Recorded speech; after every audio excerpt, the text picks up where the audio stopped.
all the millions of animal species on Earth are armed with a weapon of some kind, deployed to catch their prey,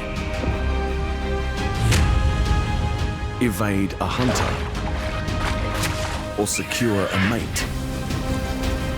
This weaponry gives animals the edge they need to endure. Finely tuned over millions of years of evolution, only the strongest contenders remain fighting in the battle for survival.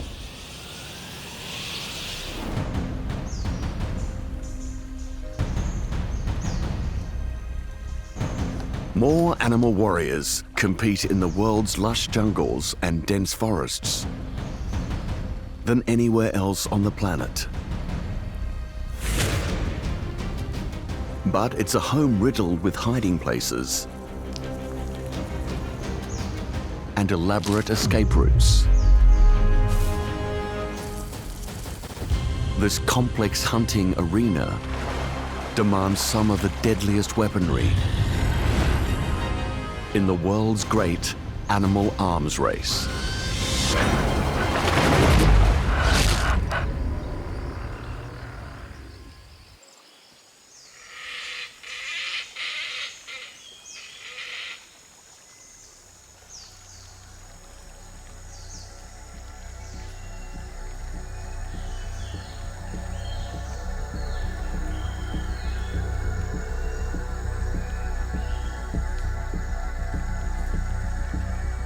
Deep in the jungle, the greatest dangers lurk, unseen.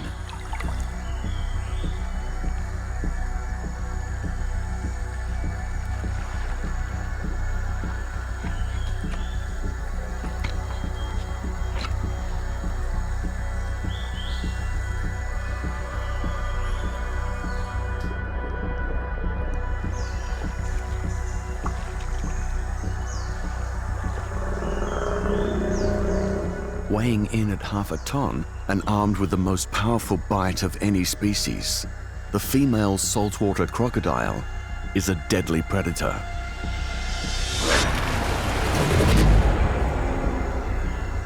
In Borneo, Southeast Asia,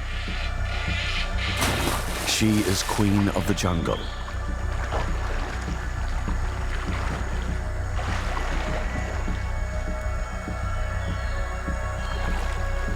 However, her prey also comes well armed, protected by many cautious eyes and ears. They can quickly melt back into the forest, a confusing maze of vegetation. In a flat-out chase across this complicated hunting arena, crocodiles know they will lose. So they wait for their prey to come to them.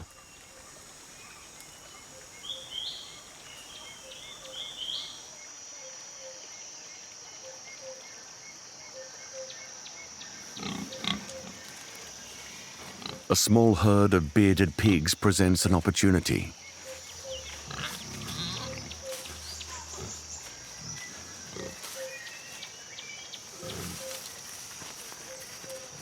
Pigs are intelligent and fast. But the crocodile is patient.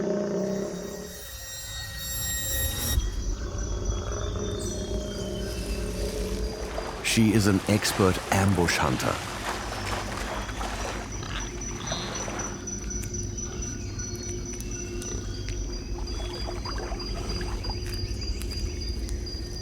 Although the reptilian brain is small, crocodiles are capable of studying the habits of their prey and coming up with a plan. When the time is right, she goes undercover.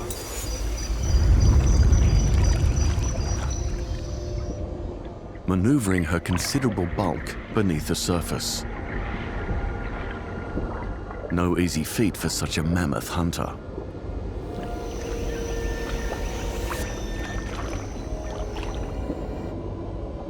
As close as possible to the bank, she freezes. By slowing her heart rate, the crocodile can stay like this for up to an hour.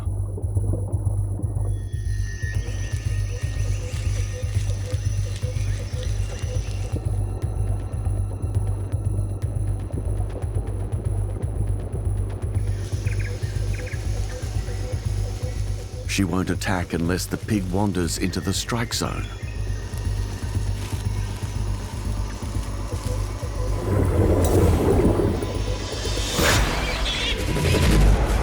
"60 sharp teeth snap shut on the pig, and she pulls it under into a death roll, drowning and dismembering her victim.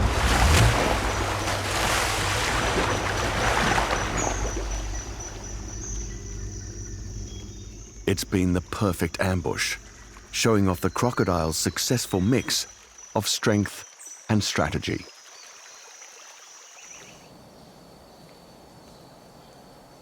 Planning a hidden attack from beneath the cover of water is one thing, but how does a hunter creep up on its prey from the river's edge?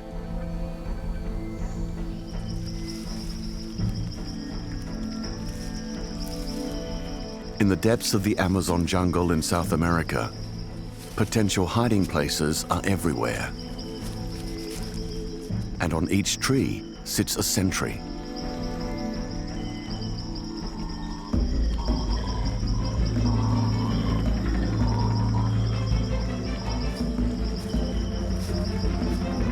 The rest of the forest works together, alerting all to the presence of an invader.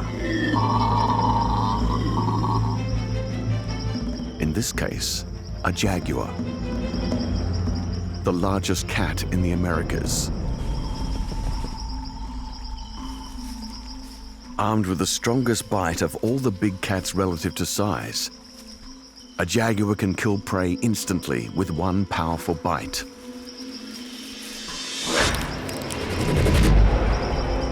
And unlike most cats, they're not afraid of the water.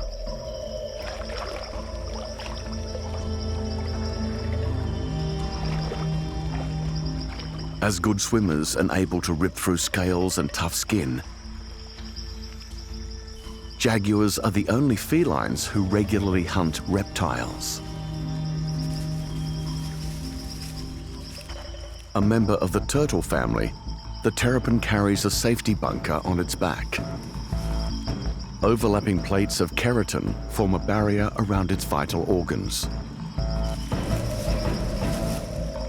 If threatened, the terrapin will retreat inside, so the trick is to creep up on it undetected.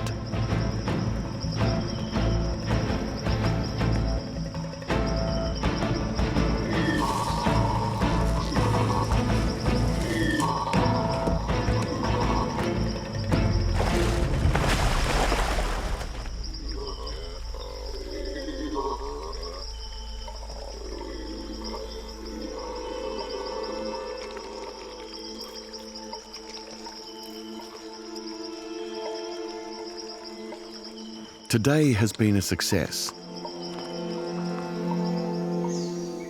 but only 2% of the jungle's protein is found on the forest floor, because most animals rarely leave the safety of the canopy.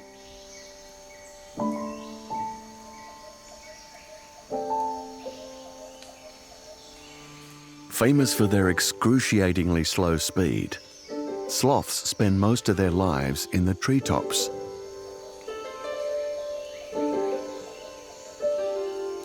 And never do anything in a rush.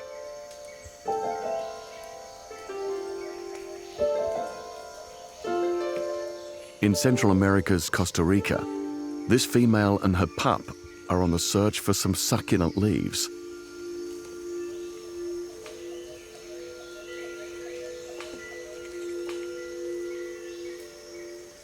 But sloths are picky eaters, so it takes time.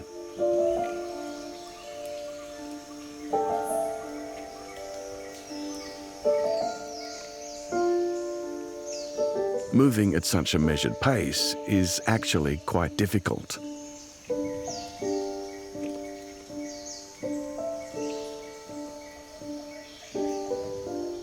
Sloths are surprisingly strong and have a vice-like grip. Good for getting around, but also deployed as a weapon to evade their enemies.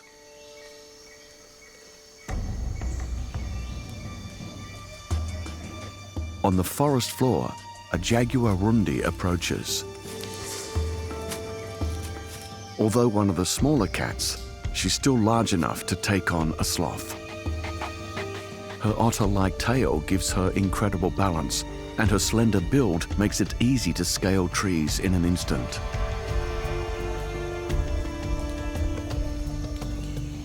Like most hunters, she responds to any sign of movement.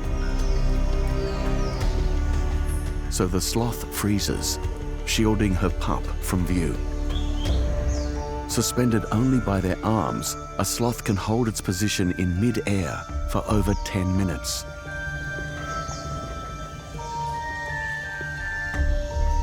Long enough for even a sharp-sighted cat to lose interest.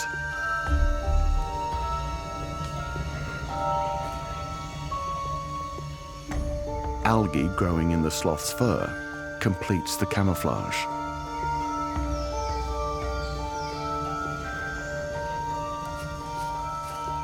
A close shave. This time, slow and steady wins the race.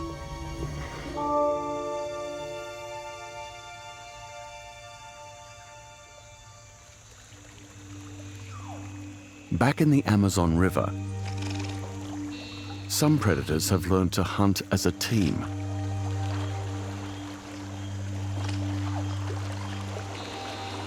Giant otters communicate constantly with one another. They're a small, tightly knit family made up of a lead female and several generations of her offspring.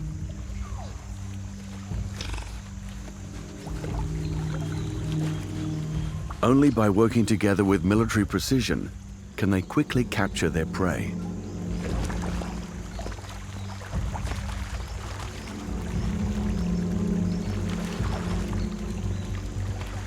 Because these otters are fish eaters. And in these streams, nothing is faster than a fish. Webbed back feet make the otters strong swimmers, and thick whiskers guide them to the fish by sensing tiny vibrations. Some targets have already been identified.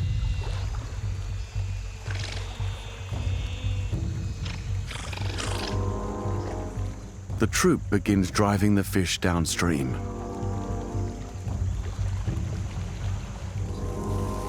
The young ones hang back, watching the adults.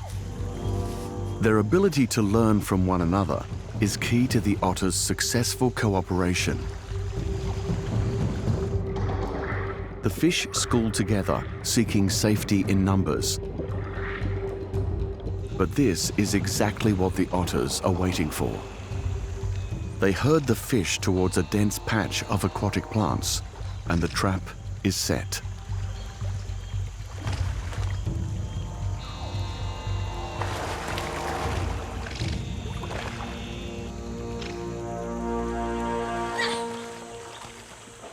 When predators work together, they can bring down even the most slippery prey.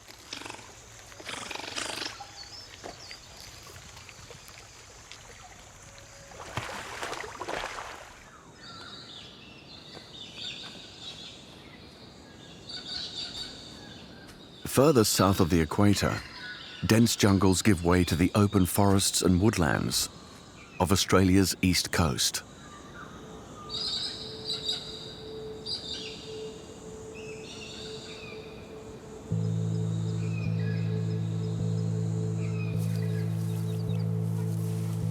Here, predators must rely on camouflage to surprise their prey.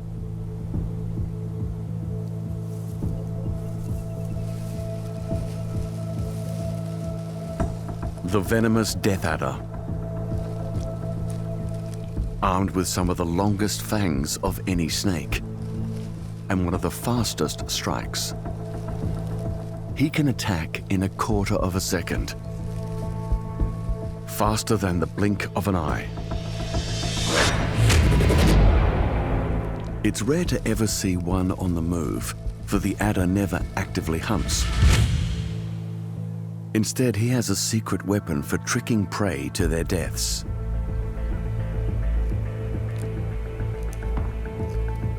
His taper-thin tail acts as a lure, mimicking the movement of a tasty insect. The weapon is so deceptive, even death adders in less forested areas use it to entice their prey. It's been a long time between meals, and nearby is a perfect target. A skink, on its own hunt for flies and moths. In 1 second, a skink can cover 10 times its own body length. Good for catching flying prey and escaping danger.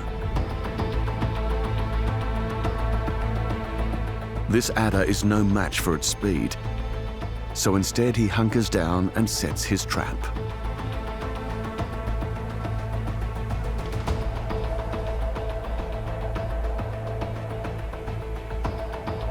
All it takes is the smallest twitch. To a skink, it's simply irresistible.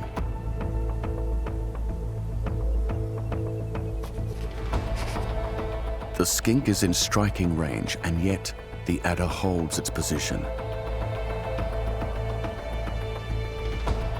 Even this close, the lizard could still escape.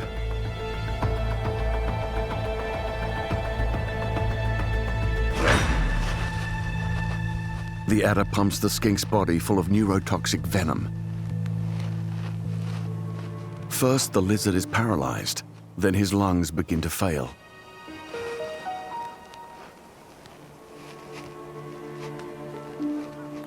The adder's tempting tail has done its deadly job.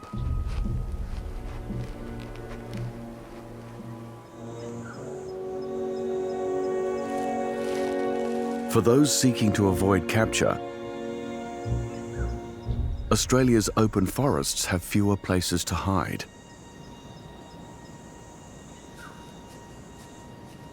So some animals have evolved impressive defensive arsenals, like the heavily armored echidna.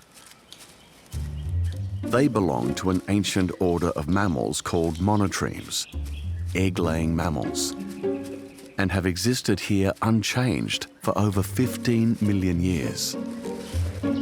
A testament to the effectiveness of their bristling defenses.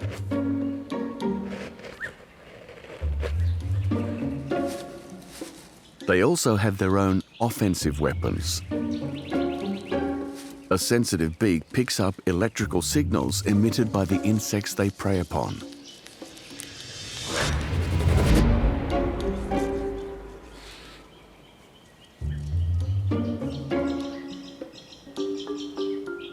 Once their target is in range, they deploy a rapid-fire tongue, 15 centimeters in length and covered in sticky mucus.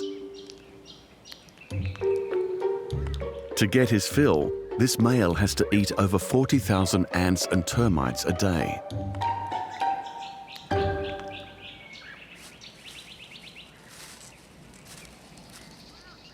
Sometimes his meal fights back. A nest of meat ants. With their troops numbering in the tens of thousands, meat ants devour anything in their path, dead or alive. They are also highly territorial and will sacrifice their lives to defend their nest. The echidna's spines are no defense against these miniature warriors, but his swift tongue can inflict heavy damages in just a few seconds. So he's planning a shock and awe assault on this ant fortress. As soon as he enters the nest, the ants sound the alarm. A forward line of guards swarm the enemy.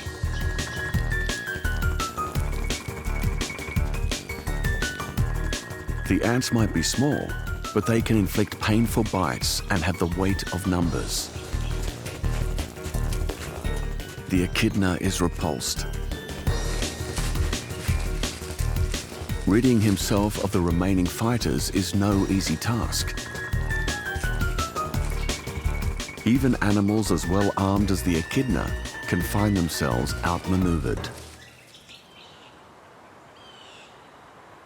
In many forests, those with even less protection have evolved to survive under the cover of darkness.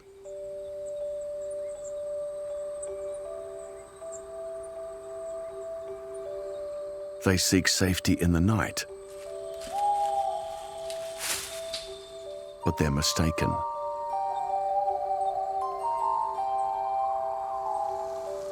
The barn owl is the master of the night sky. Its large eyes are extremely sensitive in low light. But his real weapon is a sense that can penetrate even the darkest of nights.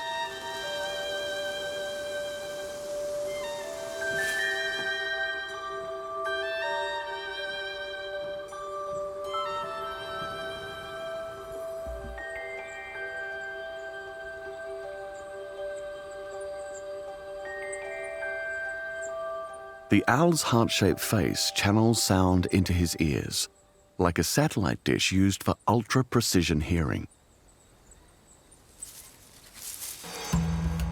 It is put to the test, tracking the careful movements of the owl's favorite meal, the common house mouse. Widespread on every continent outside Antarctica, the mouse is one of the most successful mammals on the planet. It stays beneath the grass with access to a maze of escape routes on a miniature scale. Huge round ears pick out any telltale sign of danger. Yet even the most vigilant mouse can give itself away. The owl has detected its target, but the hunt is far from over. One sound from its wings, and the mouse will be down one of its emergency exits in a heartbeat. So the owl has evolved into one of the quietest flyers in the animal kingdom.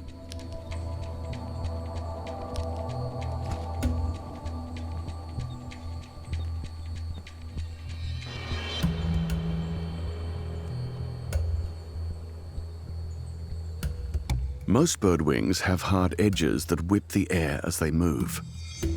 The barn owl's wings, however, are frayed at the ends, softening the passage of the air. They ghost through the trees without even a whisper.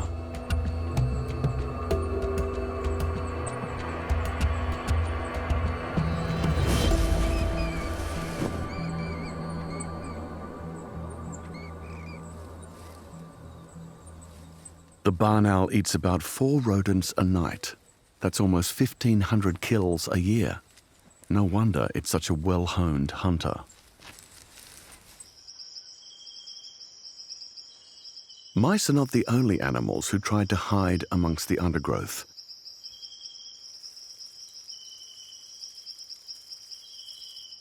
In fact, most of the creatures here use the foliage as cover. Insects make up 80% of all species on the planet, and the majority of them are found in forests. Such tiny prey are best hunted by tiny predators.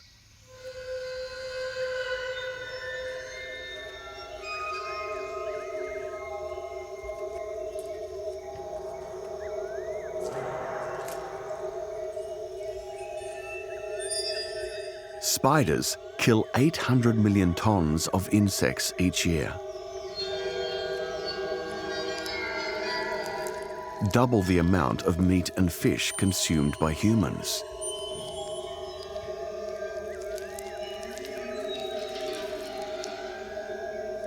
This is warfare waged on an industrial scale. And yet these miniature battles are rarely seen close up.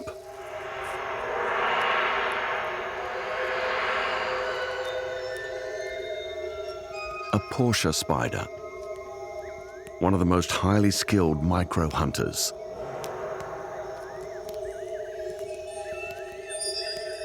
Her first weapon is an incredible way of getting around.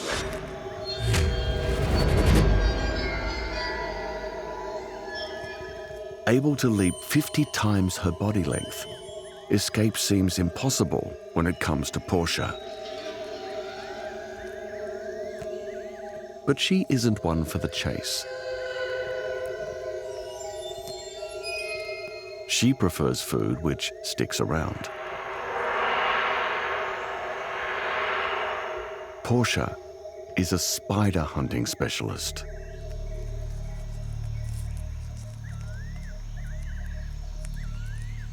Double her size and with huge fangs full of venom, the St. Andrew's cross spider is a dangerous target. Other hunters have tried and failed.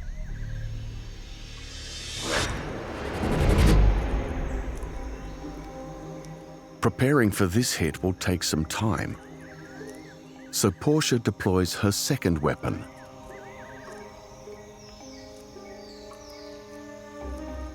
Camouflage.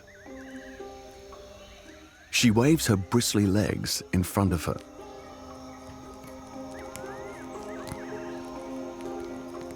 To a short-sighted prey, she probably looks like a leaf fluttering in the wind.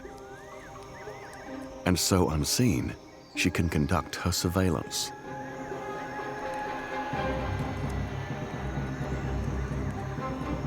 For Portia has a third secret weapon. She is a mastermind. Although her brain is no larger than a sesame seed, Portia can think ahead and formulate a plan of attack.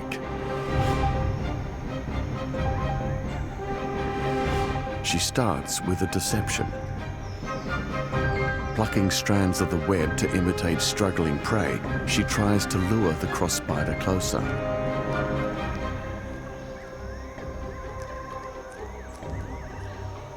But he's not falling for the trick.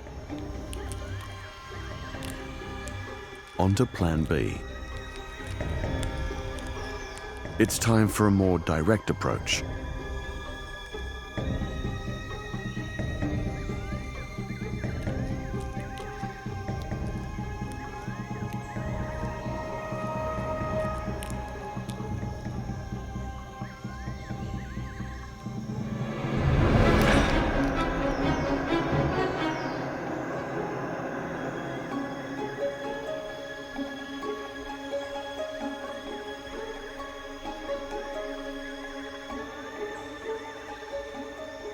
Insects are armed with weapons unimaginable in larger animals.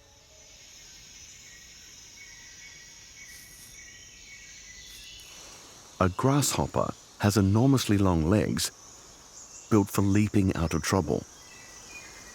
If it were the size of a human, it could travel nearly 30 meters in one jump.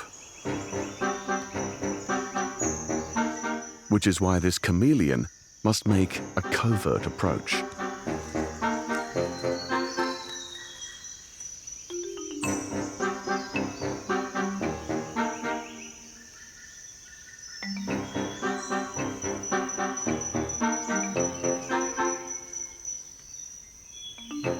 Using eyes that can see in 360 degrees, she can zero in on her target without even moving.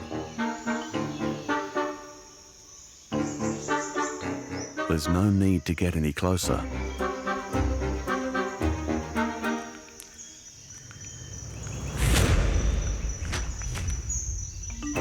Her tongue lashes out at 2,500 meters per second. That's 7 times faster than a speeding bullet.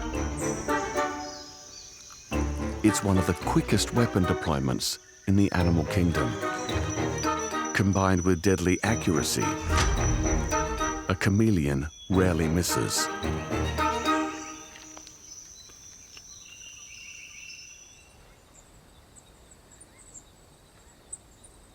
To compete against predators with such supercharged weapons, many forest insects have evolved sophisticated defense systems. The iridescent hue of the peppermint stick insect precisely matches the leaves of the screw pine tree where she makes her home.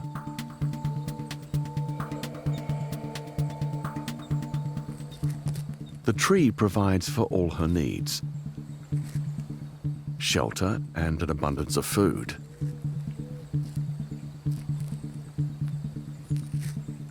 But enemies abound even in the land of plenty. A jungle huntsman, one of the fastest eight-legged hunters on the planet.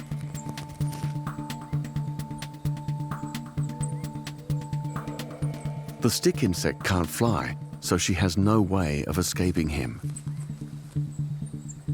But she is armed and ready to defend herself. Two small glands on her neck are loaded with a sticky, minty fluid. She has her own inbuilt water cannon, and she's not afraid to use it. Her timing is crucial. If she shoots too early, she will miss her target and deplete her ammunition. So she braces until the very last moment.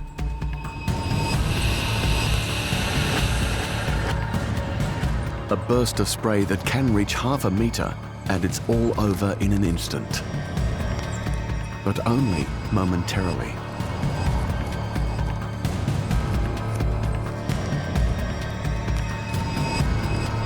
It seems all is lost for the stick insect.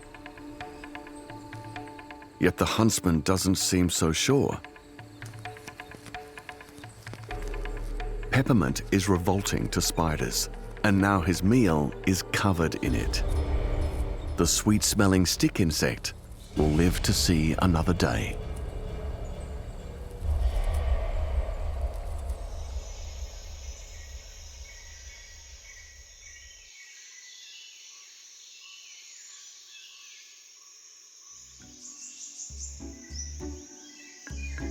Tiny weapons can certainly pack a punch, but the proboscis monkey of Borneo prefers things on the larger end of the scale.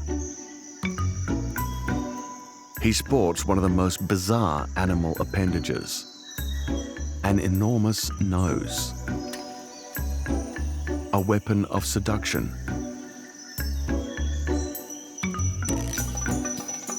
While to the untrained eye it may not seem appealing, to female proboscis monkeys, this is the picture of an alluring mate.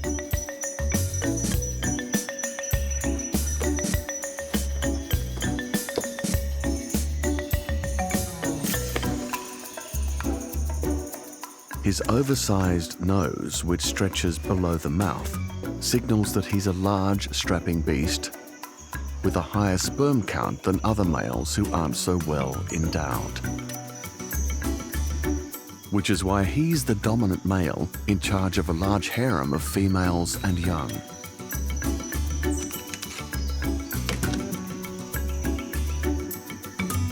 He keeps the troop together by calling out to them. Here his nose helps again, producing an enchanting baritone that females are powerless to resist.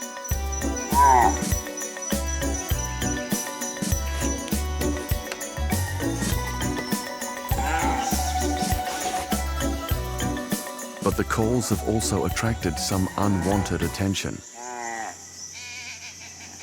A gang of bachelor males hoping to get in on the action.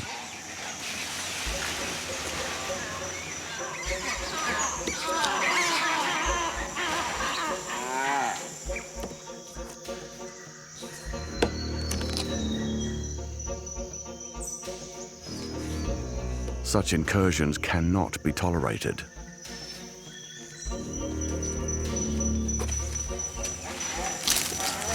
The crack of broken branches should be a warning signal.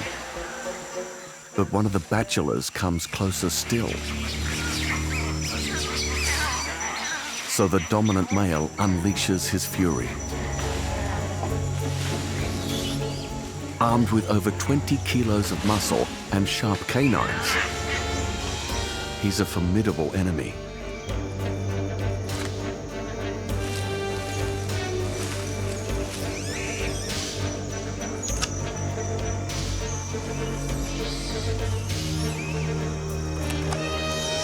The gang departs, leaving the dominant male to his ladies.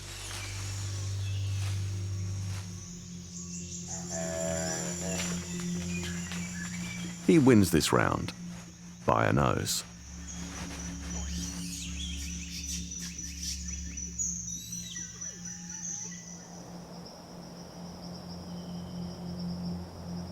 Males hoping to attract females must tread carefully. Their elaborate displays can also attract the wrong kind of attention, leaving them in the firing line.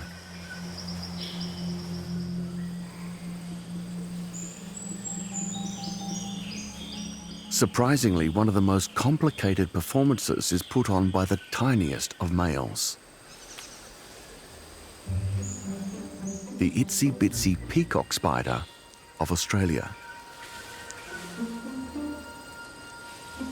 Measuring just 5 millimeters long, he's one of the smallest arachnids on Earth. But this spider's got style. With a brilliantly colored abdominal flap and ultraviolet hues, this showstopper is dressed to impress. He's already caught the eye of a female, but he won't pass on good looks alone. He must master one of the gaudiest courtship displays of any animal.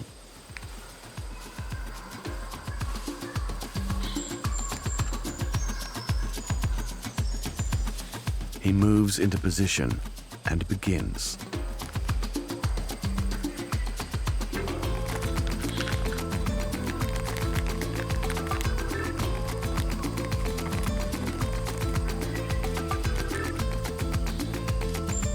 The spotlight becomes his world, and the male gives it his all, because on this stage, the stakes are life or death.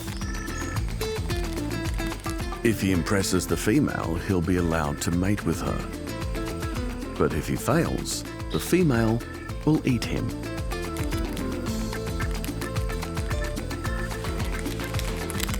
It's not just a visual display. The male is also sending good vibrations through the ground to his lover, in the hope that she will also get her groove on. The male approaches the end of his routine. And just like a gymnast, he holds his final position. With bated breath, he awaits her verdict.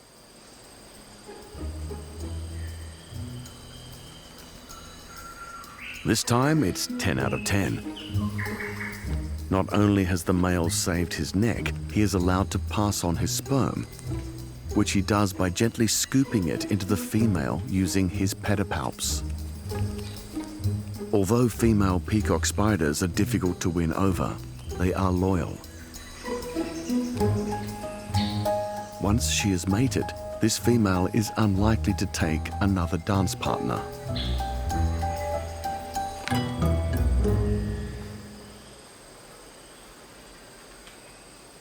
From the dance floor to the gladiators' arena. Home to miniature warriors prepared to battle to the death to win the hand of a female.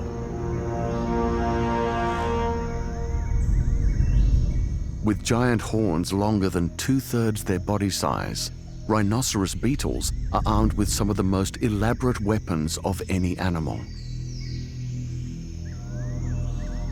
Far from the subtle art of seduction, these horns are used for grabbing, shoving, and throwing rivals in an attempt to secure the best females.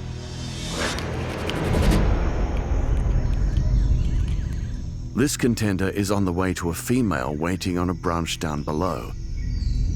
But first, he'll have to force his way through. Another huge male thinks he is the king here. He won't tolerate a rival.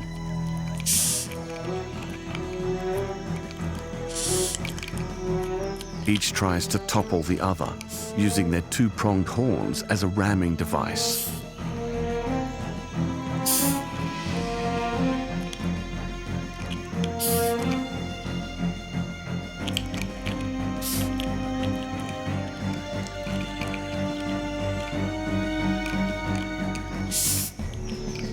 As the brawl continues, on a nearby log, other fighters begin circling each other. A different species of rhino beetle, they are armed with two strong tusks and grapple like wrestlers. Each variety of beetle has their own unique fighting style. The key here is to use the tusks to launch an opponent clear of the ring. It's a throwdown, an easy victory.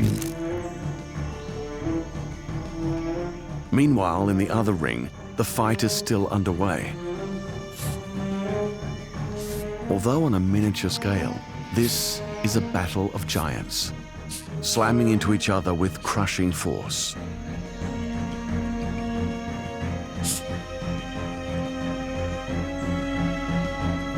Defeated.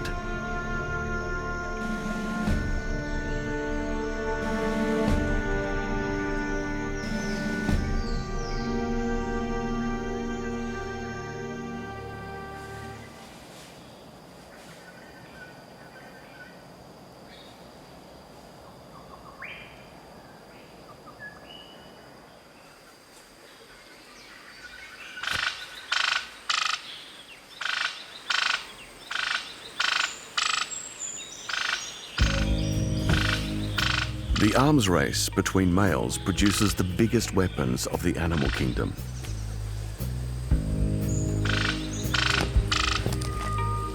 In comparison, females are often smaller and less well armed.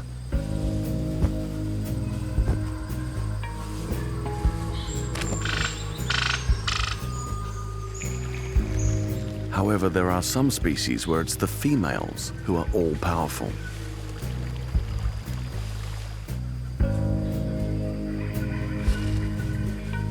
In the northern rainforests of Australia, a female cassowary towers over her mate. Almost 2 meters tall, she is also stronger, more aggressive, and has larger weapons.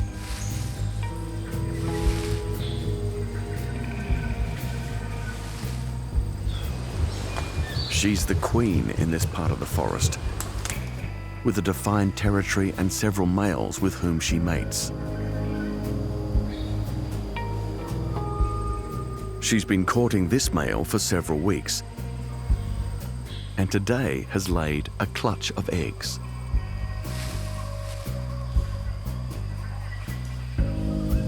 Now it's the male who takes charge. The queen heads back into the jungle to woo her next suitor,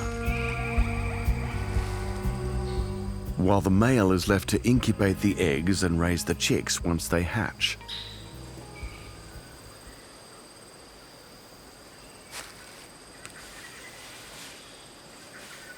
Yet this father is inexperienced, and he soon abandons the nest in search of a drink, leaving the eggs dangerously exposed. For on the outskirts of the queen's territory, a rival female lurks, hoping to topple her rule. With no territory of her own, the rival's chances of breeding are nil, unless she can find a way to lure a male away from the queen.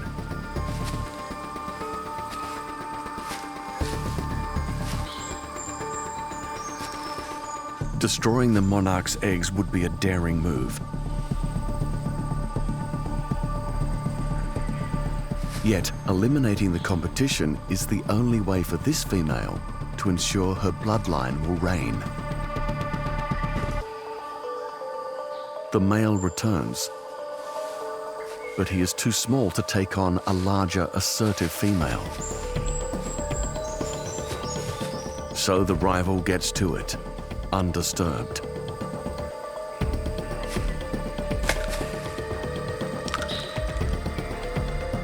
The dirty work done, she will now attempt to mate with the male, an illicit liaison carried out while the queen is away.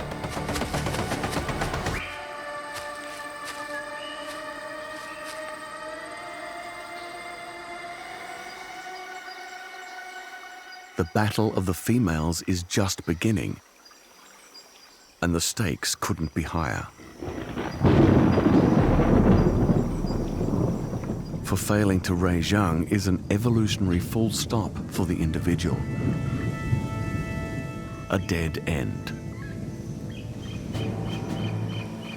And that's why many parents use all the weapons at their disposal to keep their young safe, especially in the first highly vulnerable hours after birth.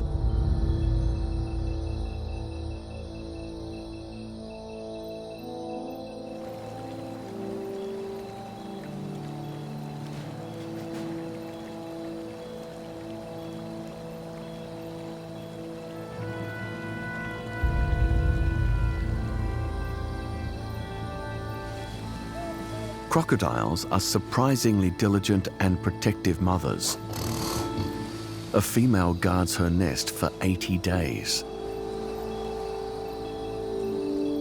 Any would-be egg raiders face half a ton of angry crocodile. Armed with a bone-crushing bite and lightning-fast reflexes, Mother Croc never lets her guard down, sleeping literally with one eye open, only shutting down one half of her brain at a time. Vigilance is crucial, for tonight her eggs are about to hatch.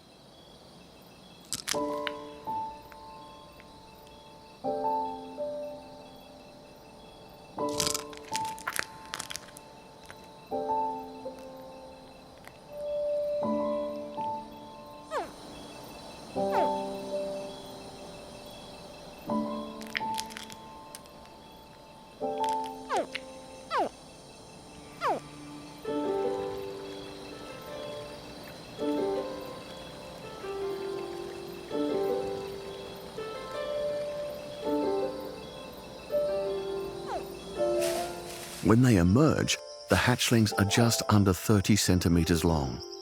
They are able to hunt immediately, but at this size, they are more likely to become the meal.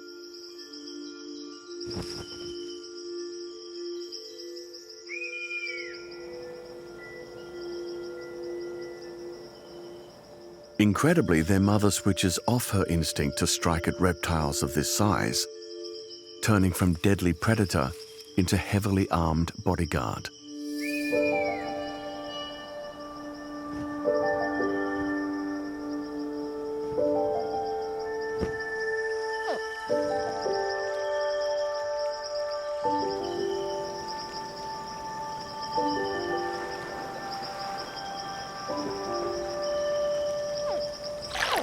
As dawn breaks, the young enter the water, and Mum struggles to keep tabs on everyone.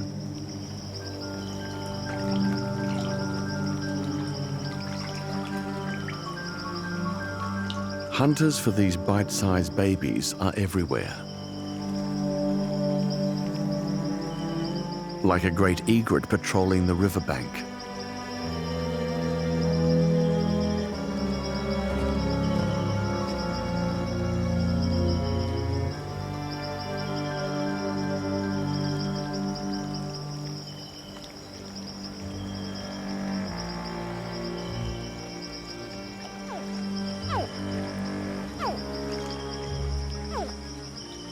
Their biggest threat is other crocodiles. Crocs will hunt anything that moves, even their own brethren.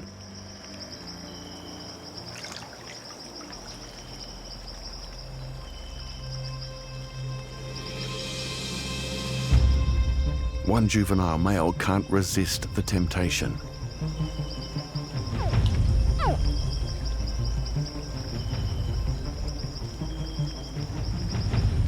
The threatened hatchling sends out a distress signal to its mother, who reacts in an instant.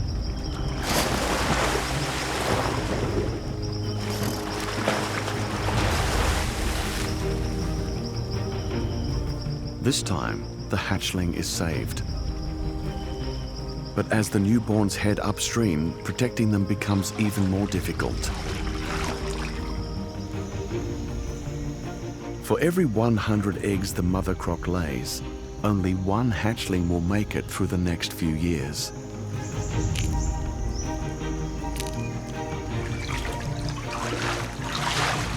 Food in the jungle will always be elusive. The hunted as well armed as the hunter.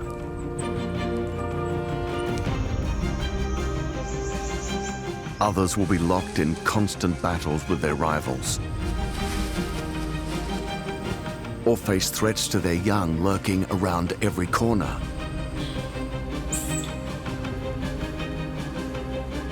In the world's most complex hunting arena.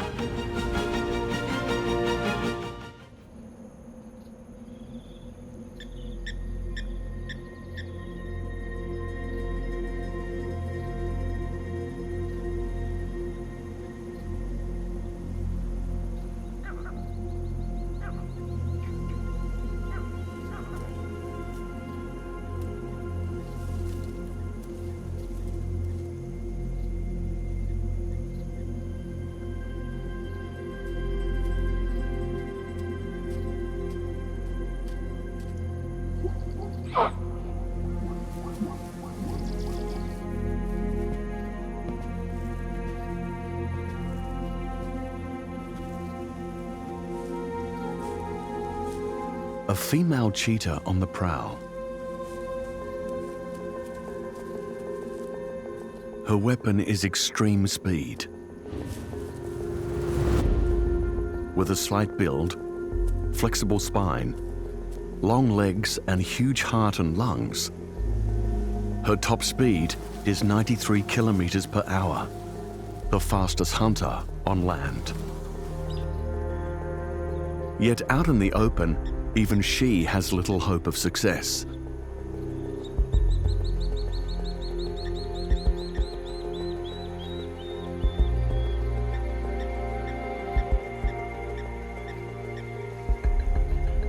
Her home is the vast plains of the African savannah. Here, prey is plentiful, but they can detect threats from miles away, and are either equipped to fight or built to flee. Predators cannot rely on physical prowess alone. They also need a game plan.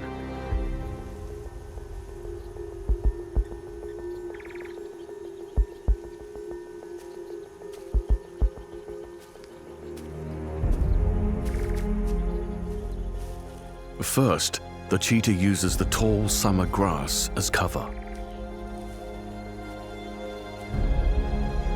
Her target is a nearby herd of Thompson's gazelle, her favorite prey. Yet the gazelle are in an open patch. Armed with acute hearing and sharp noses, they're on the lookout for trouble. If spooked, they can take off at speeds up to 77 kilometers an hour. Slower than a cheetah, but only over a short distance. The hunter can maintain her top speed for just 10 seconds. So she must inch closer.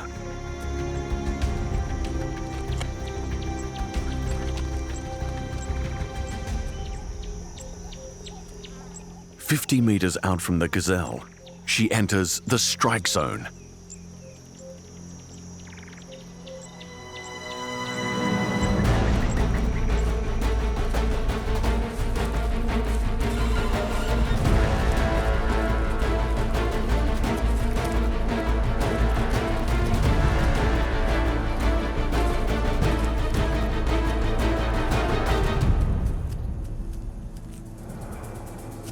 Not even close.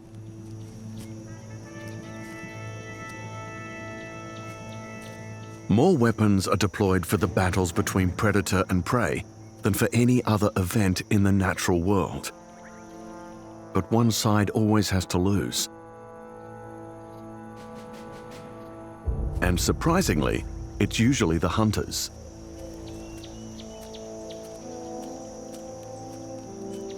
Soon the cheetah will be desperate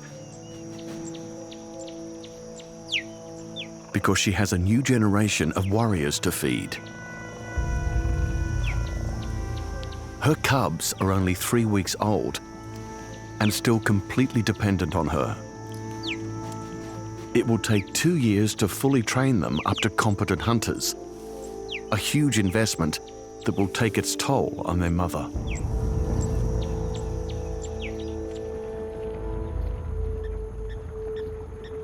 Many predators put extraordinary amounts of time and energy into preparing their young for the battlefield.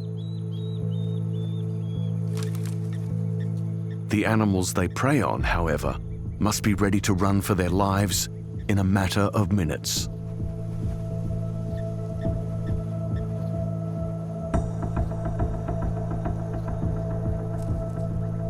Within an hour of birth, all hoofed animals are up and walking. The urge to keep up with the herd is strong, for on the African plains, there is always safety in numbers. It's a defensive strategy which drives some of the largest gatherings of animals on the planet. A herd creates confusion during an ambush and minimizes the risk of any one individual coming under attack. Even elephants, the largest land animals in the world, form groups.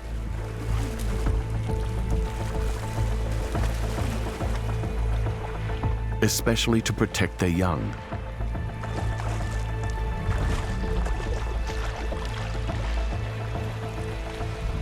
Zebra foals are raised in tightly knit herds,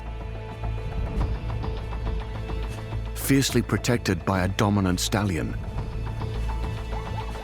Armed with bone-crushing kicks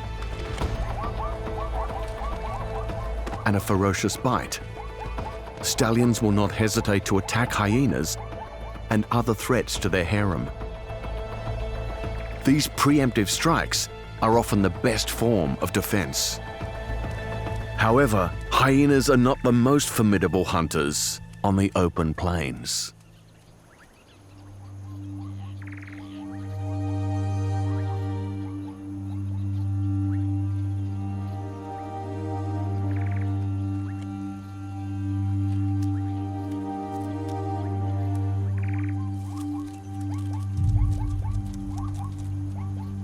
A lioness, the undisputed queen of the African savannah. Weighing in at 180 kilos, she's not only the largest African carnivore, she has one weapon that makes her almost unstoppable. She hunts in a group.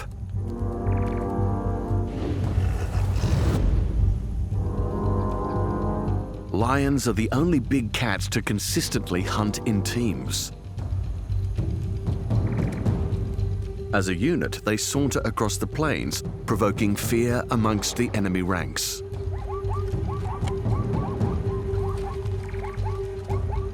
The zebra pull together, a shield wall of hooves and strong teeth protecting a foal.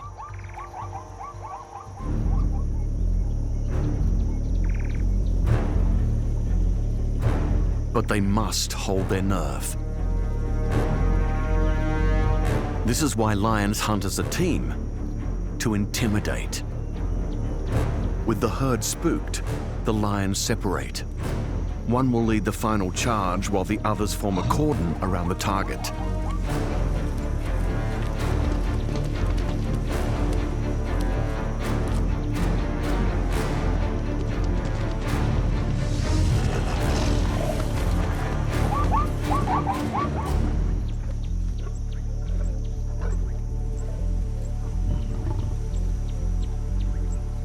Lions succeed due to a combination of brute force and teamwork.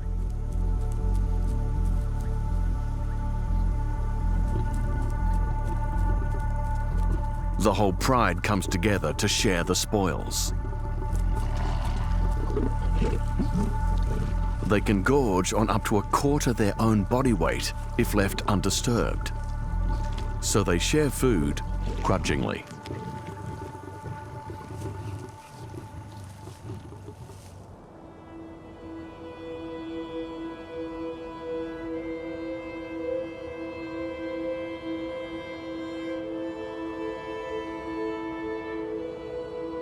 Far from the bounties of Africa's rich plains is the world's driest continent outside of Antarctica, Australia. Its vast arid interior, known as the outback, covers a landmass larger than the entire European Union. There is little food on these open plains.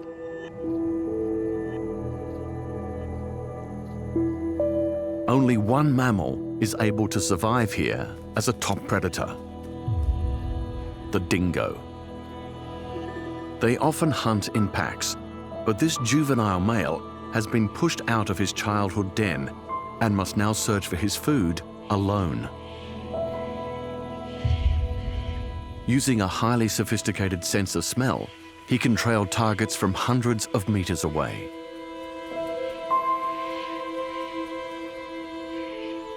Prey is so sparse, the dingo has been weaponized as a long-distance hunter. Today, his nose has led him to a hefty prize. A small herd of feral pigs.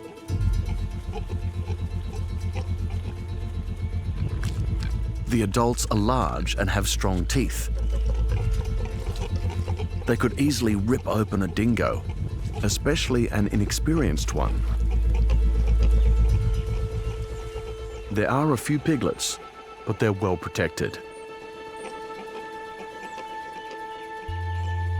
He needs to separate them.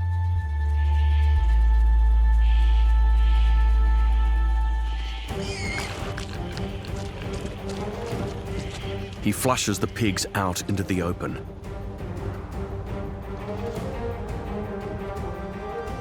On the run, the herd might leave a piglet behind. The adults guard their young, but dingoes are armed with incredible stamina. They can keep up a high-speed chase for over 4 kilometers. Few predators have such endurance. One female and her piglet finally pull away from the group, and the dingo is in hot pursuit. He's not strong enough to tackle his prey to the ground, so instead he must snap at the foot to try to injure a leg. A near miss, but he still has some energy in reserve.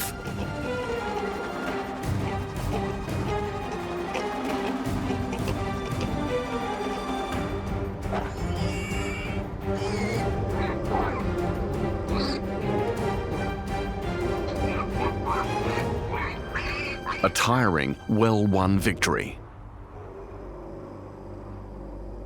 Stamina is a powerful weapon for any hunter and is wielded effectively by the dingo even at this young age.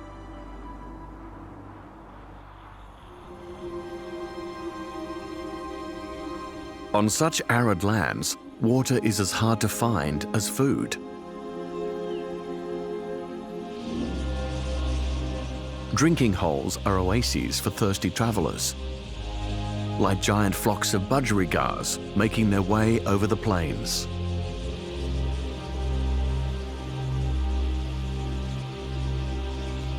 Recent rains have boosted the population, but drought has now returned, forcing tens of thousands of individuals to congregate at one shrinking waterhole.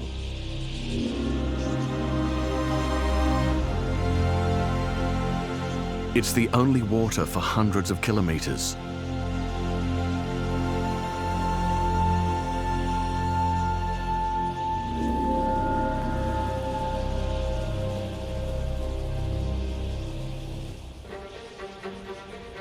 As the budgies descend, Brown falcons prepare for battle. Armed with a powerful hooked beak, they can sever the neck bones of small birds with one bite. The budgerigars can see the danger, but they must quench their thirst. The falcons move in, hoping for an easy meal.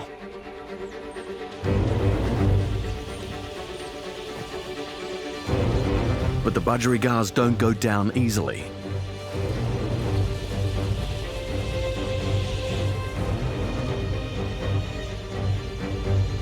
Like a shoal of fish moving at high speed, the entire group suddenly shifts and changes direction. The superflock presents as an impenetrable wall, a confusing blur of bright green and beating wings. Together, the budgerigars are a daunting, united force.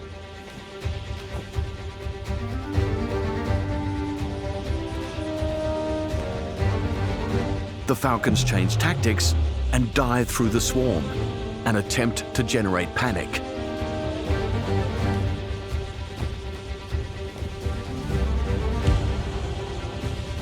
It's psychological warfare, and frantic budgerigars collide in mid-air, dropping from the sky like stones. The hunters swoop in on the fallout. Wave after wave of budgerigars run the gauntlet.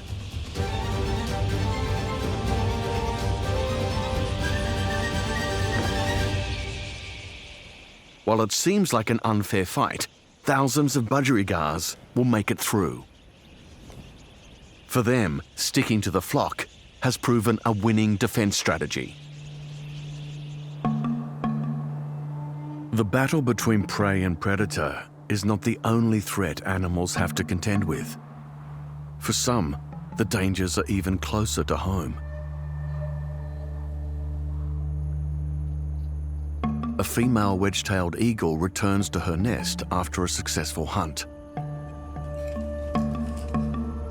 3 days ago, she was feeding 2 chicks. But wedge-tailed eagles are born fighters, and the battle begins in the nest.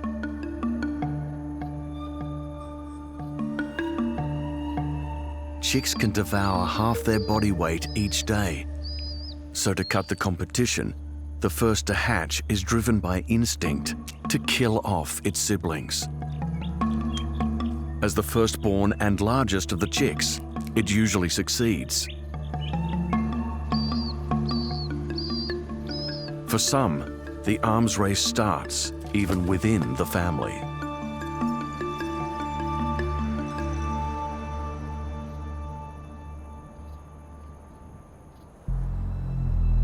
Further inland, in the heart of Australia, temperatures can push 50 degrees centigrade. And even in a good year, rain will only fall a couple of times. Such extreme conditions require extreme weapons. Like these cone-shaped pits engineered by one desert dweller.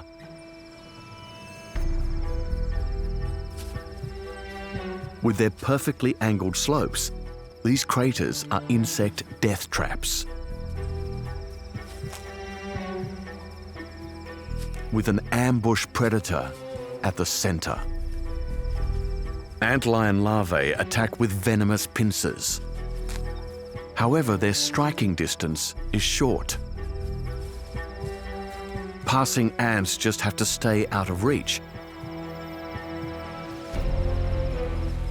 Armed with 6 long legs, if it were the size of a human, an ant could clock 50 kilometers per hour. But the slopes are treacherous, and the ant's feet begin to slip in the fine sand. It's then the antlion opens up the catapults, raining volleys of boulders down on its victim's head.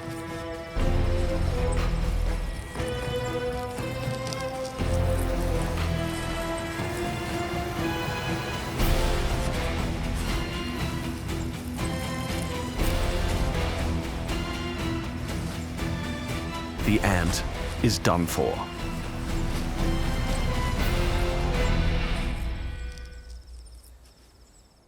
Death craters are not the only dangers ants face in the desert.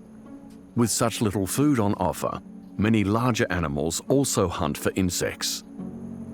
Australia's aptly named thorny devil looks as though he's truly armed and ready for battle.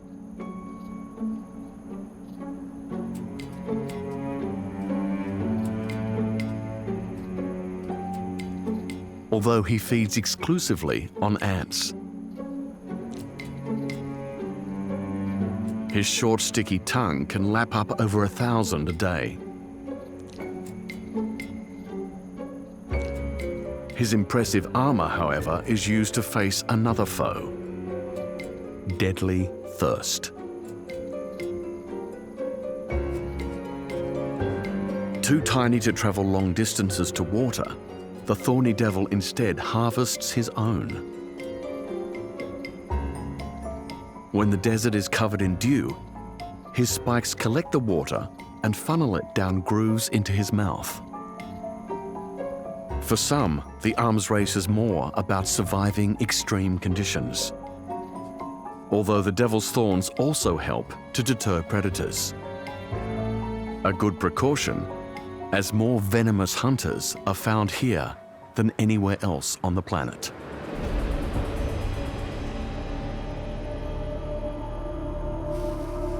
The deadly eastern brown.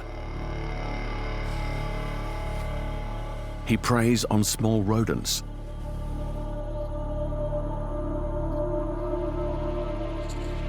Yet from his fangs flows venom that would fell a human within minutes. So potent is his bite, it seems a bit of overkill for prey as small as a mouse. But rodents are quick, and snakes have no limbs or strong jaws to restrain their quarry. They must kill with just one strike.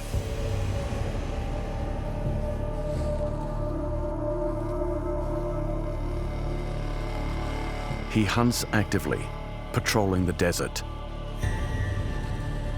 Today, however, it is he who needs to be cautious. A giant is on the prowl. A 2-meter-long, venomous killing machine. And one of the largest lizards on the planet, the Parenti.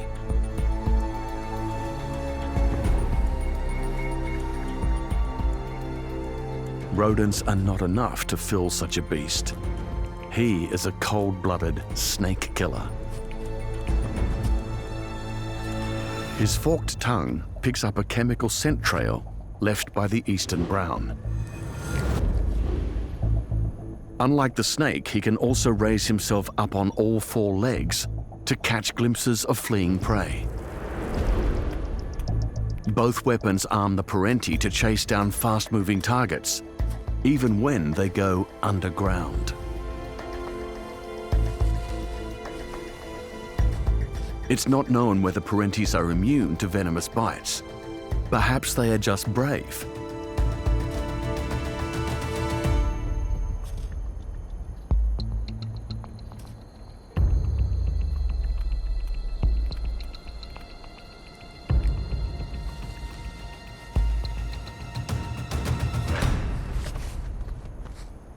It takes one brute to take out another.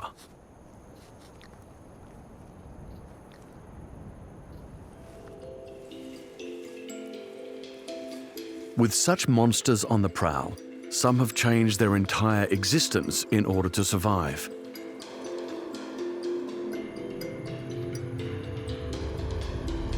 Like the world's ancient mammals who once went underground to escape the danger of the dinosaurs, they live under the cover of darkness.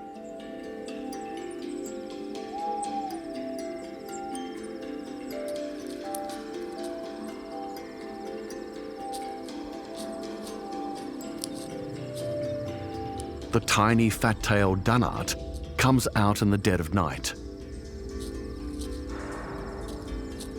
Although just 9 centimeters long, this marsupial is, surprisingly, a ferocious hunter.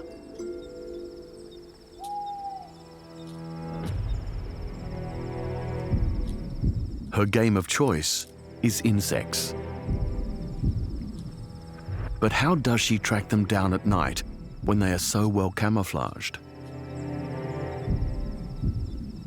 She has an astounding superpower, one possessed by only a handful of mammals: ultraviolet vision. Most leaves reflect ultraviolet, but insects do not. So to a dunnart, the profile of a grasshopper stands out like a black spot.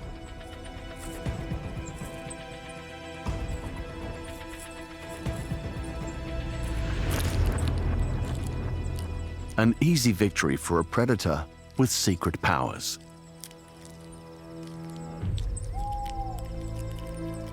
It is thought that dunnarts could belong to an ancient order of mammals for whom such abilities were common, a weapon she has retained in order to survive in such a desolate landscape.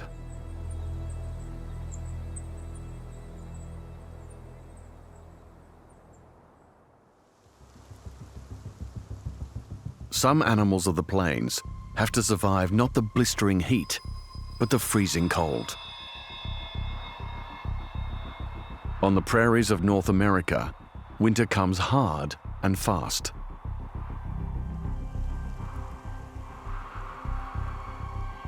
This coyote has spent the summer months fattening up on an abundant supply of prey. Armed with keen vision, a sharp sense of smell, and a top running speed of 60 kilometers an hour, he is a formidable opponent.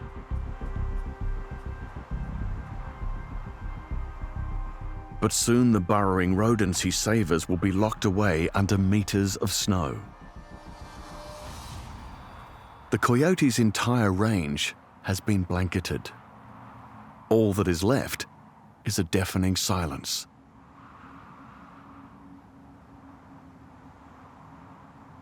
The vole makes snow and ice its shield. Burrowing deep beneath the surface, the family stays warm and is close to its food stores.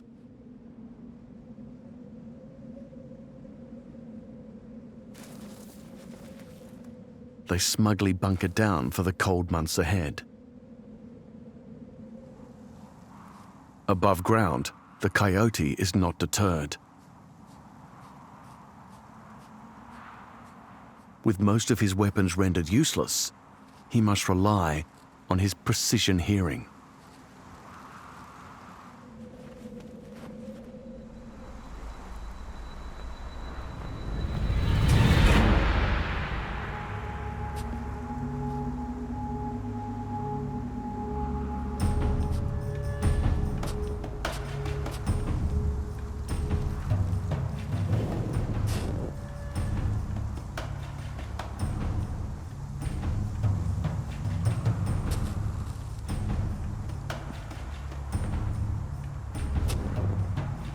Timing is everything.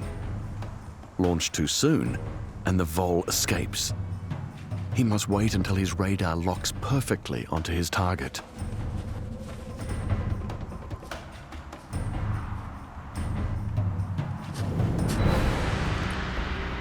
The coyote is armed to exploit even the silence of winter.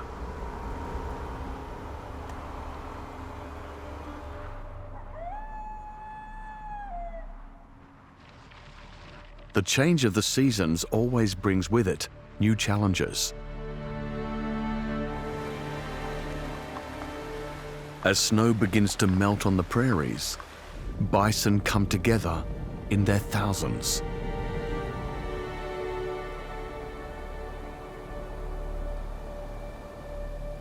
Soon the males will fight in one of the greatest pitched battles on the planet.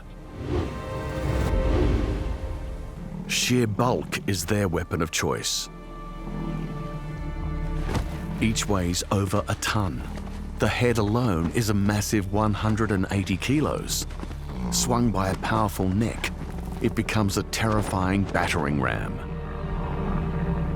The enemy they face is not a predator, but one another, in skirmishes that will determine which males will be able to mate.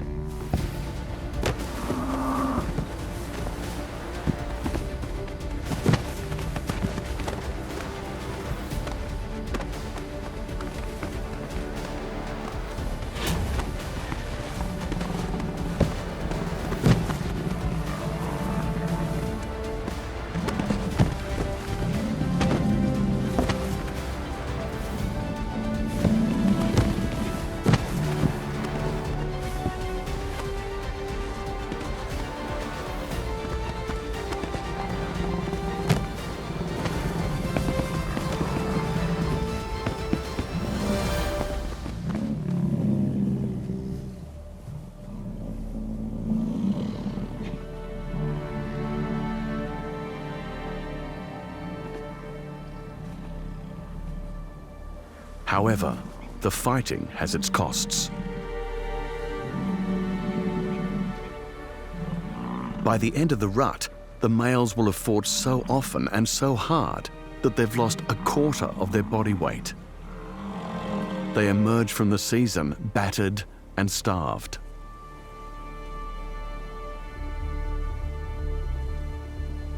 This juvenile male is so exhausted, he couldn't keep up with the herd, so he's been left behind. As the largest animals on the prairie and wielding fearsome horns, bison usually command respect from predators, but one this week draws attention. A grey wolf emerges from the woods.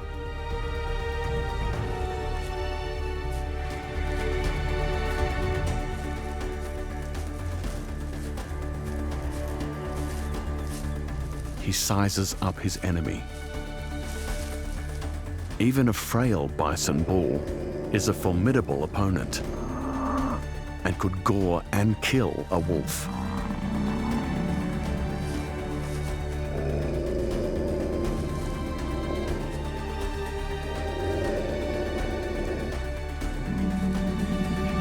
The wolf, however, is a highly discerning hunter, a predator whose most useful weapon is the ability to assess quickly the odds of overcoming its prey. If he's judged correctly, the wolf will feed for days. However, if he has miscalculated, he is now risking his life.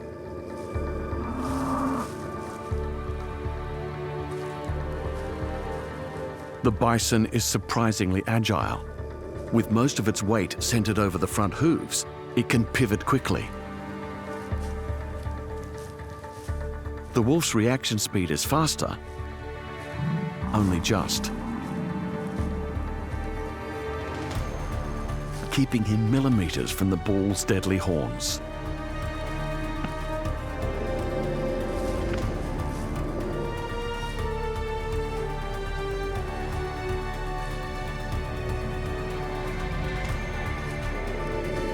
The pair duel for over 4 hours.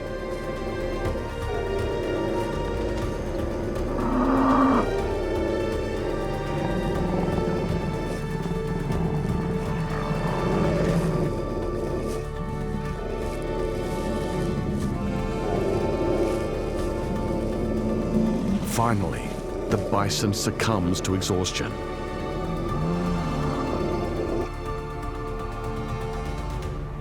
The wolf has chosen his target well.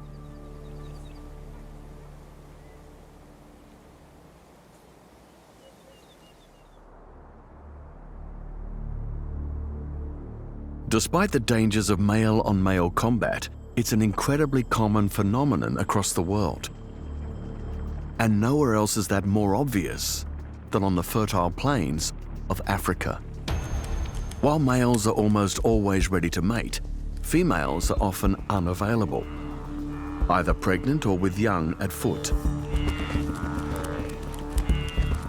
With not enough females to partner with, many males have developed extraordinary weapons to fight for the right to reproduce.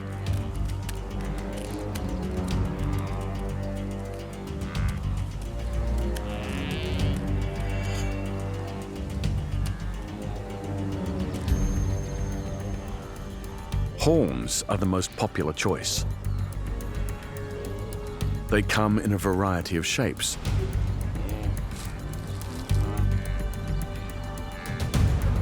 But relative to the size of the individuals who carry them, all of these weapons are massive.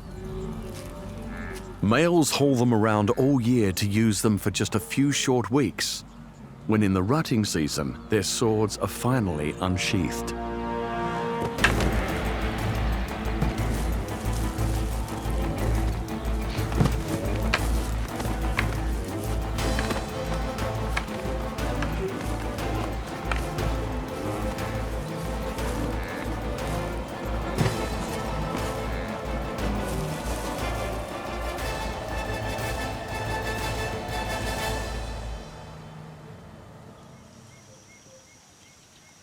Competition on the African plains can be so fierce, some prefer to just get above it all.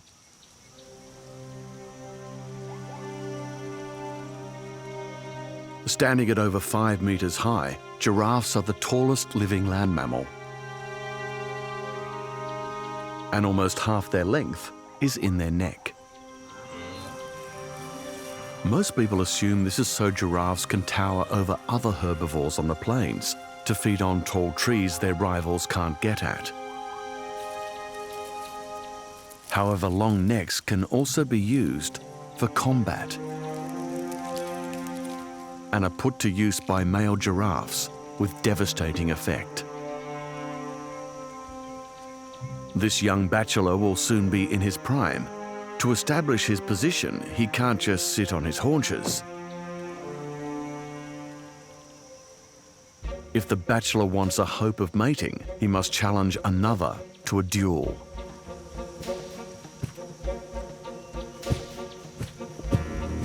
Pushing and shoving, they size each other up.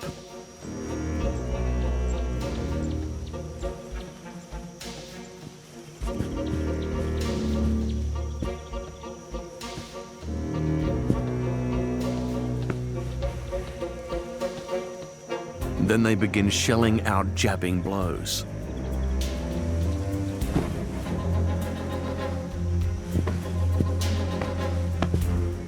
With skulls as heavy as 13 kilos and adorned with short horns, a well-targeted hit can shatter bone. Clashing their necks like swords, each tries to land a knockout strike.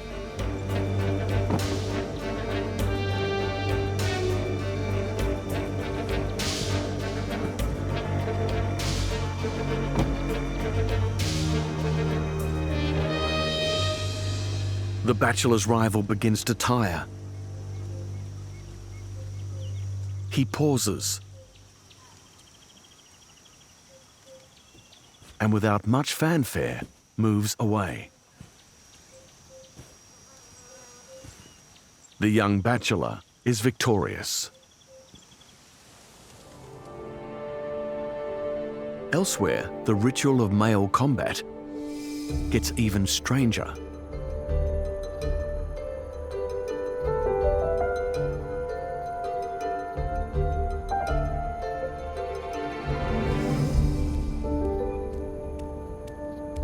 In Australia, female red kangaroos have spent 12 months rearing their young to maturity.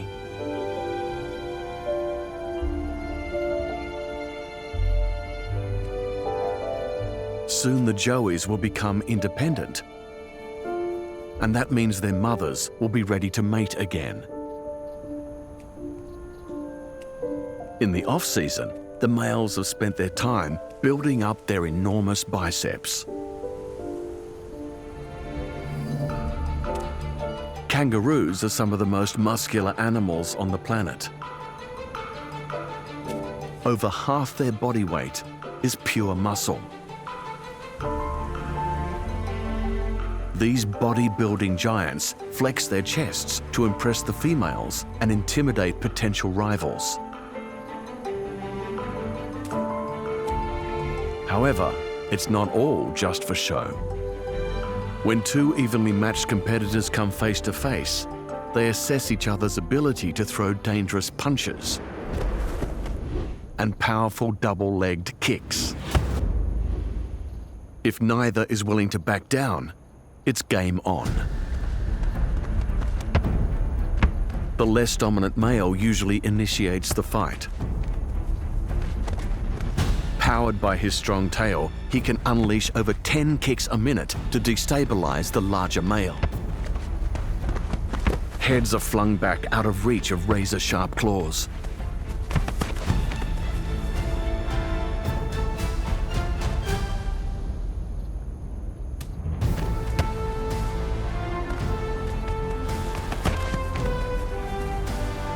The larger male seems willing to finish things off. But the aggressor keeps the attacks coming.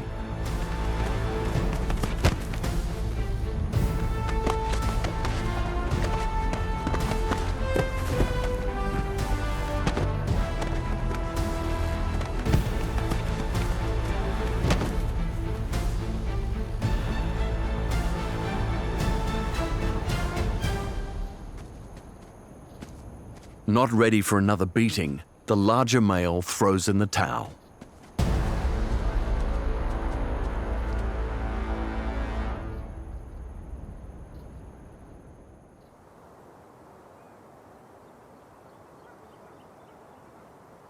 Male competition produces the largest weapons in the animal kingdom, but many females are well armed in different ways.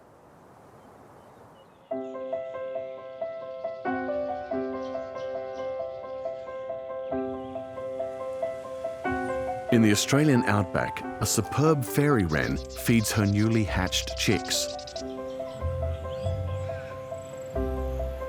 Their dashing father is also devoted to them.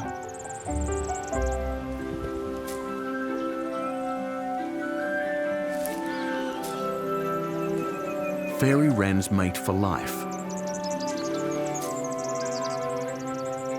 But the female is not willing to put all her eggs in one basket.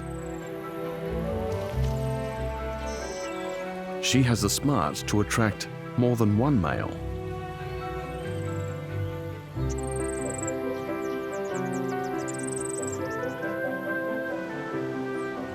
In total, she has 3 young lovers, all still sprouting their adult plumage.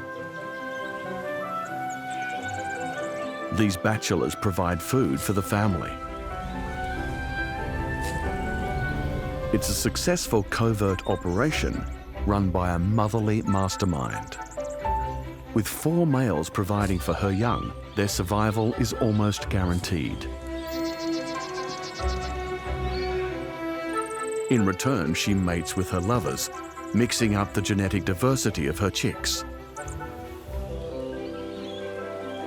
Her dedicated mate doesn't seem to mind, because he also has romances on the side.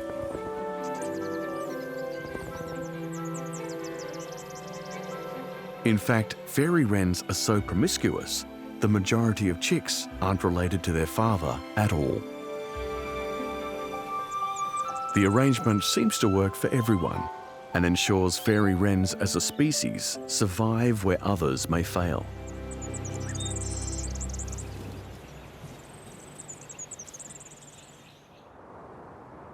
Not all relationships are so harmonious. It's a sad fact that lying, thievery, and murder are successful strategies in the war for survival that is the natural world. Strategies employed even by some of the species we admire the most. The mother cheetah has finally had some luck. She's taken down a young Thomson's gazelle. She searches for a hidden spot where she can feed in peace.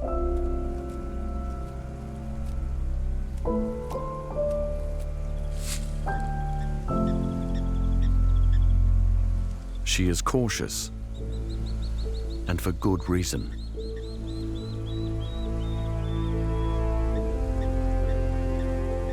A pride of hungry lions is on the prowl.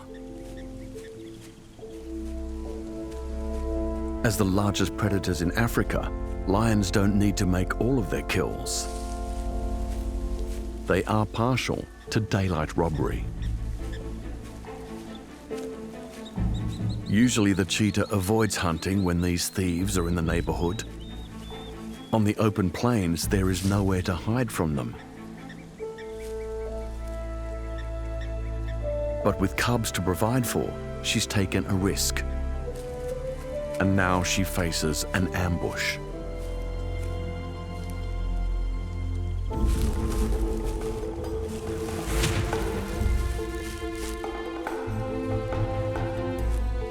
The thugs quickly take possession of the carcass and dig in for a feast. In close combat, strength dominates over speed.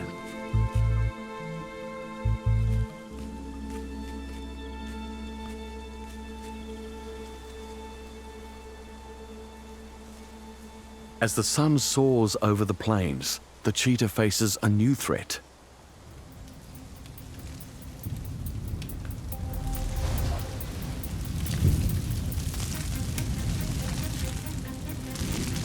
Fire is the most indiscriminate killer of all. A grassland blaze can sweep across the plains at 20 kilometers an hour, devouring everything in its path.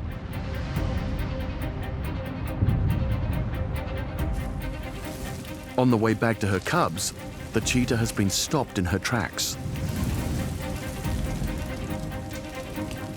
She'll have to wait it out.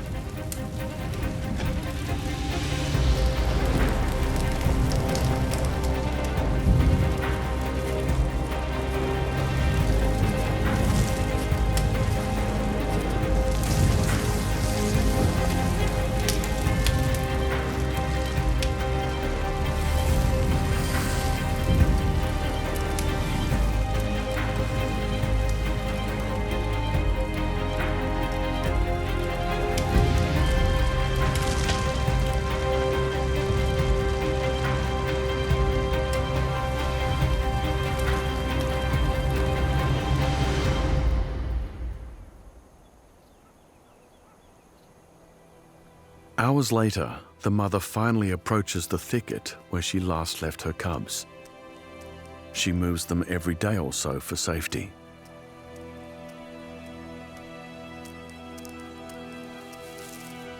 She hears a sound. Something's not right.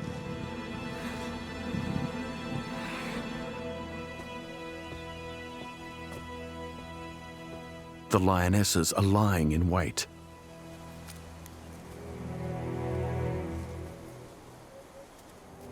The cheetah tries to circle around, provoking a charge from one of the lions.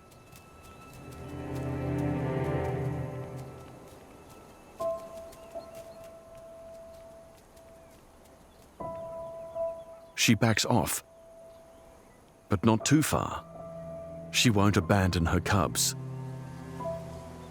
However, her worst fears have already come true.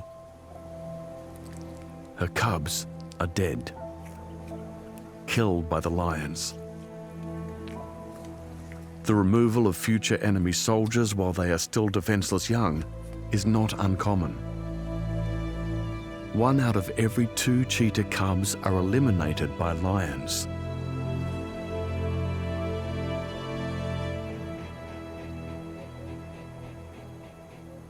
The mother can do nothing but watch.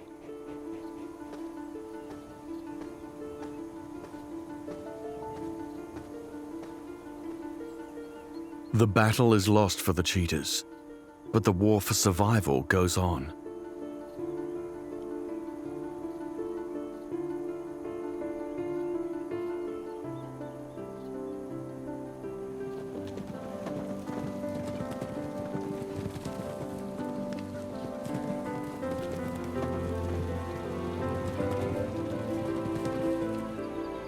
Usually those with the biggest weapon systems succeed.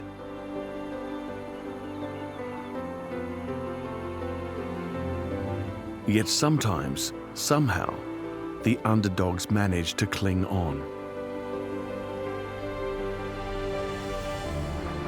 Hours later, the female cheetah hears a sound in a nearby tangle of grass.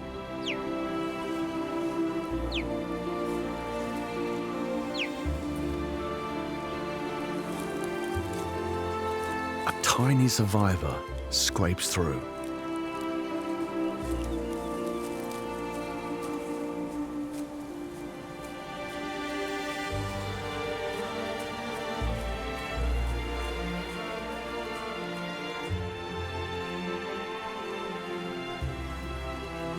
Only by keeping her wits about her will the cheetah be able to protect her remaining cub. Even the fastest hunter over land needs more than one weapon to thrive. Strategy is what will determine her family's survival in the most exposed animal arms race on the planet.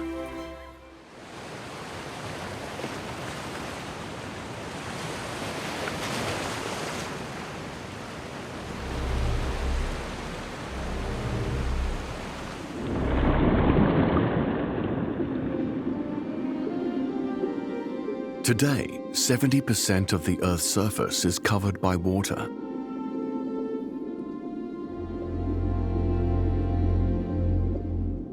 Oceans were the world's first battlegrounds.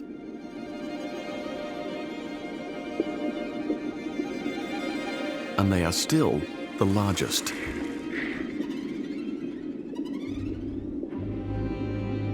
The ocean's vast blue wilderness favors prey armed with the ability to slip away into the depths.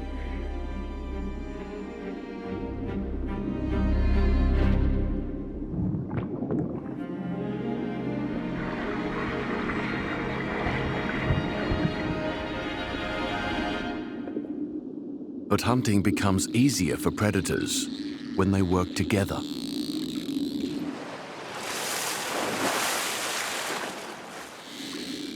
Dolphins are among the most intelligent animals on the planet.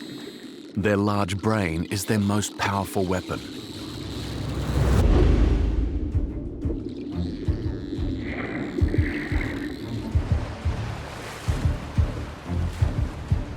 These bottlenose dolphins not only communicate with each other using clicks and squeaks, they also use precise echolocation that works like sonar to find their prey.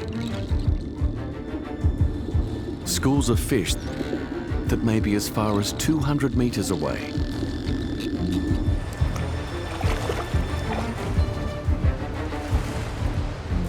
When fish detect predators approaching, they either try to flee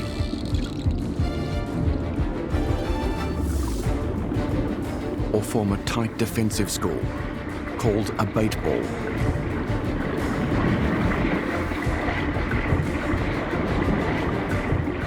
They hope predators will be confused by the twisting and turning silvery bodies. Each fish tries to stay as close to others as possible, rapidly changing direction as if driven by some central intelligence. But there is none. Against the intelligence of the attacking dolphins, they stand no chance.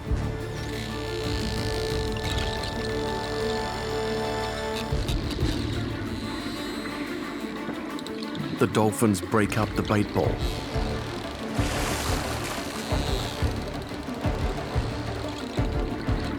It reforms, only to be broken again and again.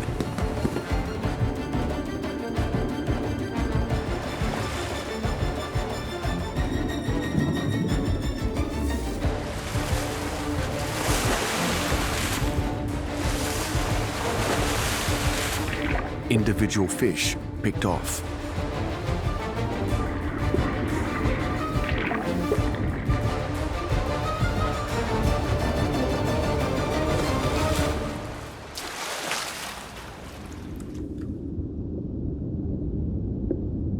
The defensive strategy of the bait ball is triggered by the onslaught of predators. In the oceanic arms race, individual predators usually have the advantage, while prey have the numbers. The open ocean is the world's largest desert, and conserving energy is a tactic that can be as important as finding the next meal.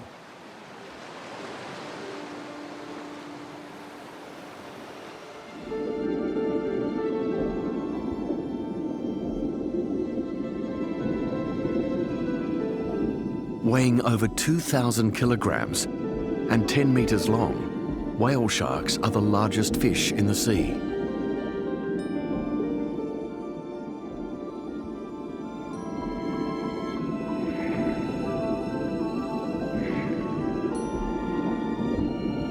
She feeds only on one of the ocean's tiniest creatures, plankton. In most of the oceans, plankton is scarce. But at seasonal hotspots like this one at Ningaloo Reef off northwest Australia, it's abundant. In some areas, plankton can be so plentiful, it can be seen from space.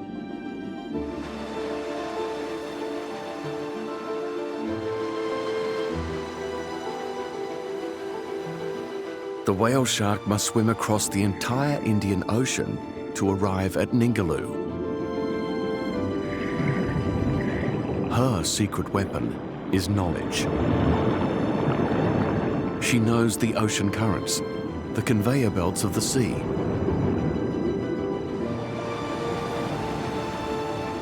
And she'll ride these currents, expending minimum energy between meals.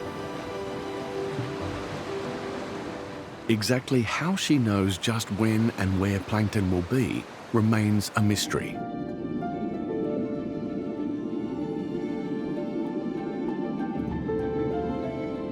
But once she arrives, she gorges. Opening her meter-wide mouth as she rises through the plankton cloud, she takes in tens of millions at a single gulp.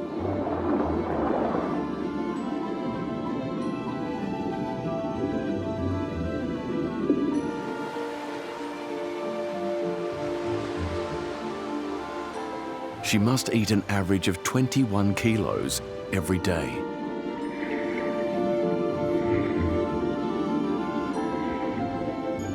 Even though billions upon billions of plankton are consumed, their strategy of vast numbers and virtual invisibility has seen them survive for millions of years.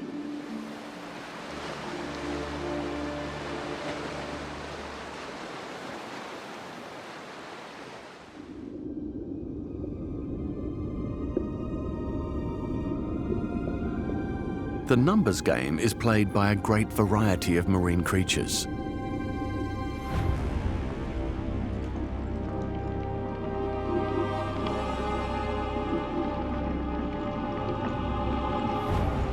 Once a year, spider crabs on the Australian southeast coast mobilise into armies. They are here to upgrade their defensive armour. For extra protection, they march towards the shore in their tens of thousands. But in these shallow inshore waters, there are enemies everywhere.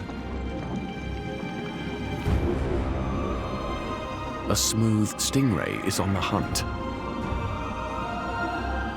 and spider crab is on the menu.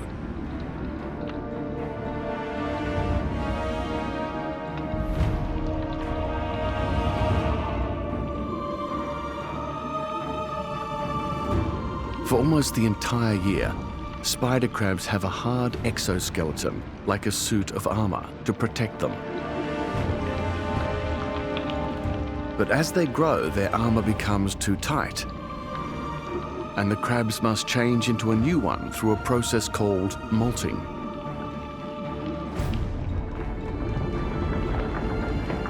It can take up to an hour to shed their shells, and at least a week before the new shell hardens.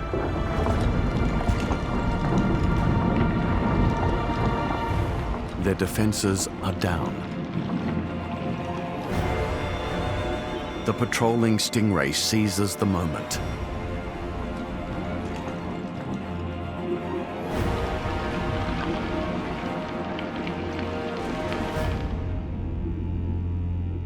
the eyes on the top of their heads are of little use. So for the final strike, the stingrays rely on their acute sense of smell.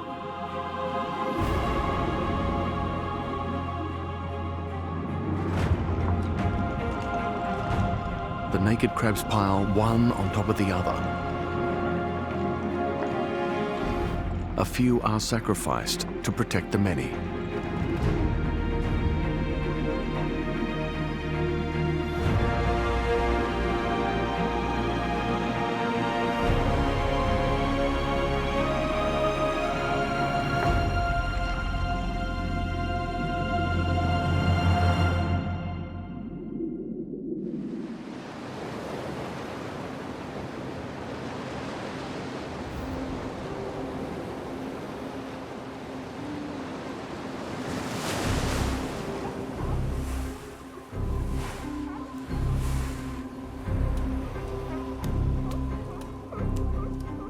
Off the southern coast of Australia, a female sea lion hunts plentiful but highly elusive prey. She needs to kill at least 10 kilograms of fish a day.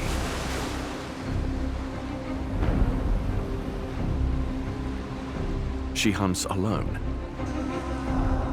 But she's equipped with highly sensitive whiskers that detect the slightest movements of her maneuverable prey.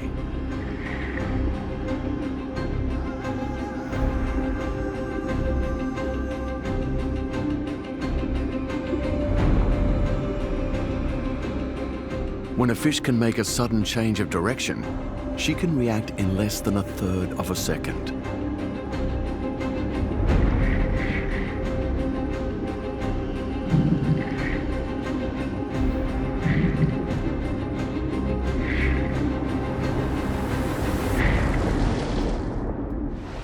But this skilled hunter is also hunted. The sea lion has a thick layer of fat that shields her from the icy water. It also makes her an enticing target for predators seeking a high-calorie feed. Her nemesis is the great white shark. 400 million years of evolution has perfected the ultimate marine killer. A great white can grow up to 6 meters and weigh almost 2,000 kilograms. They are immensely powerful.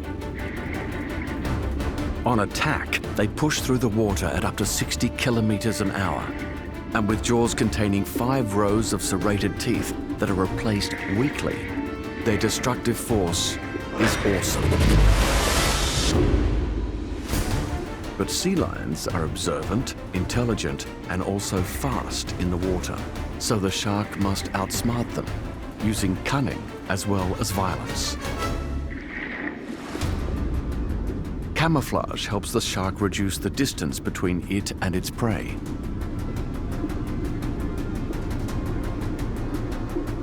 Then, to close for the kill, the shark uses a fiendishly clever battle plan. Great white sharks are the only animal other than humans known to use the sun when they hunt.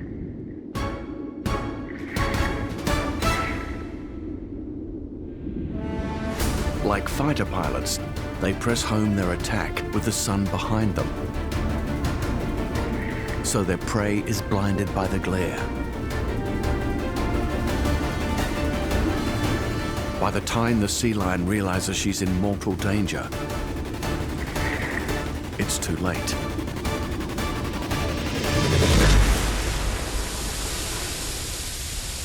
Immense power coupled with intelligence are formidable weapons.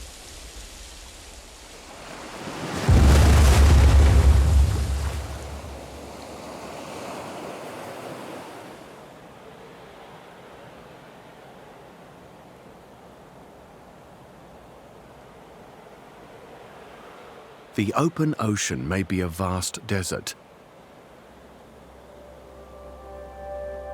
but like all deserts, there are oases. Coral reefs occupy less than 2% of the ocean, yet support a quarter of all marine animals, rivaling even the Amazon for species diversity. These saltwater sanctuaries are the rainforests of the sea.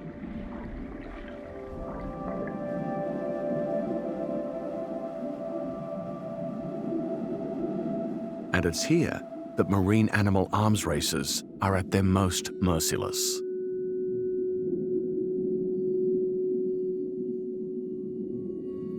On Australia's Great Barrier Reef, the lionfish's key weapon is deception.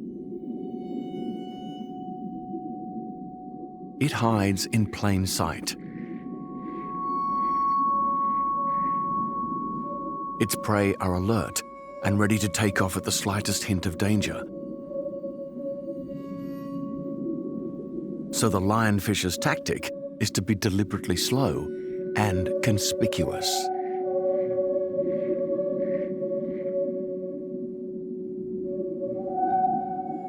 The prey are lulled into a false sense of security.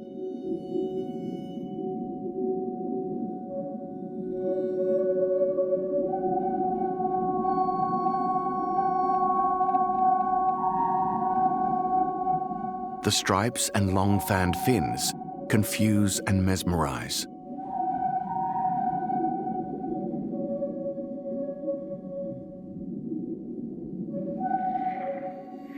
It's a form of disruptive camouflage that disorientates smaller fish until they can no longer judge how close their predator is.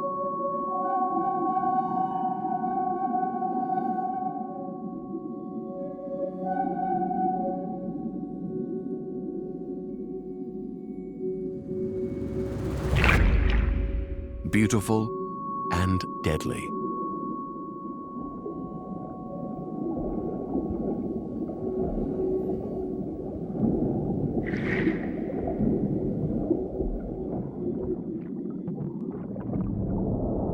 The stonefish hides from its prey in a very different way.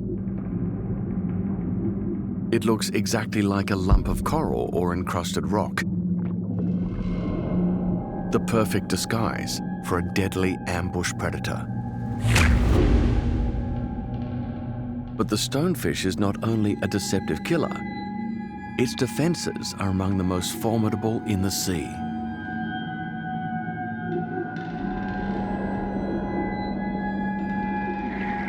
Protected by 13 toxin-laden spines, this is the world's most venomous fish. Even when they see the stonefish, would-be predators know to stay well clear.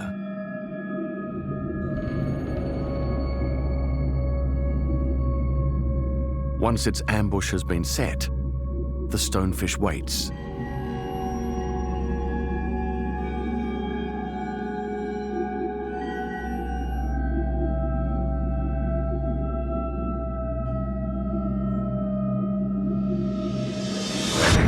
The attack is over in the blink of an eye.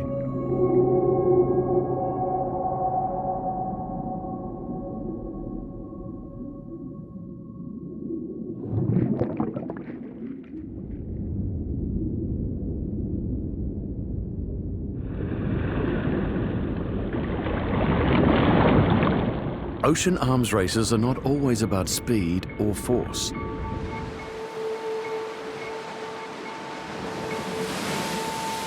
Sometimes slow and steady can win the day.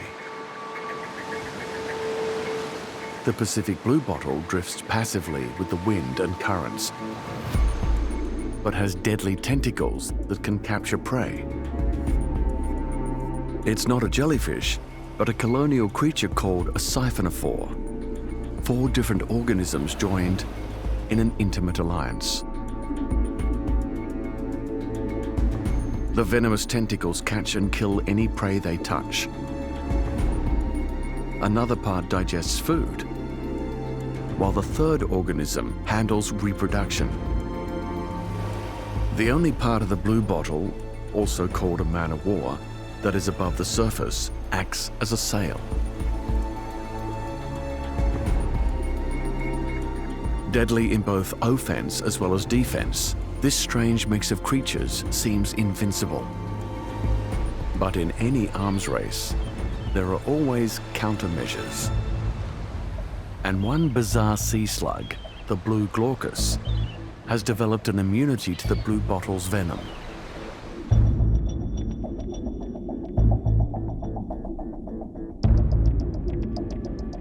In a slow-motion ballet of death,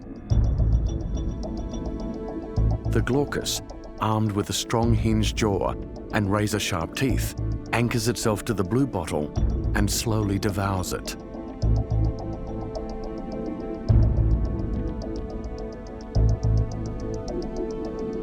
The glaucus then takes its prey's toxins and stores them in special sacs at the end of its finger-like appendages, where they become a recycled weapon and a crucial part of the glaucus's own defenses.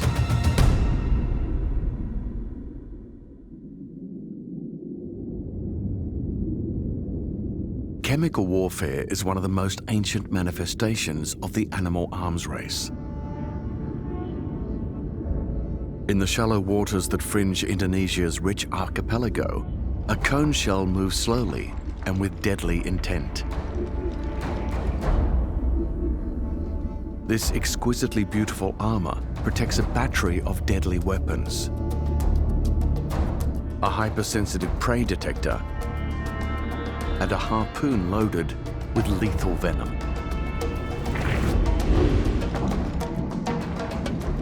The cone shell siphon is a large tube that can detect the chemical signals released into the water by potential victims. The siphon locks onto a wary and agile target. Slowly, the cone shell creeps closer. Its harpoon is locked and loaded. The payload is venom, a deadly cocktail of around 100 different toxins, so lethal that one drop can kill 10 adult humans. A small fish has no chance. The final weapon is its cavernous mouth.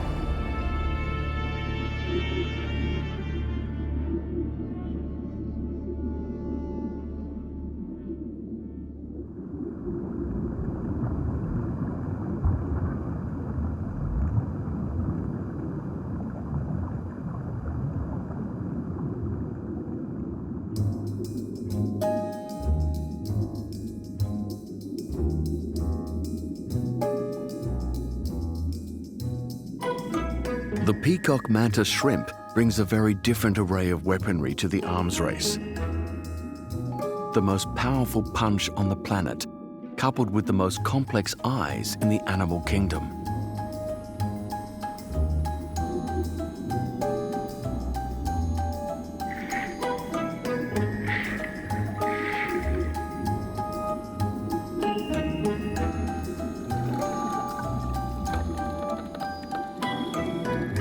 While humans and most other animals have 3 photoreceptors, this shrimp has an incredible 16.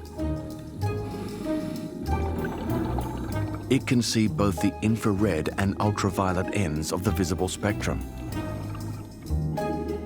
With stalks that allow both eyes to rotate 230 degrees, very little can slip past unobserved. A small crab, a favorite prey, stumbles into range. It relies on its exoskeleton armor for defense.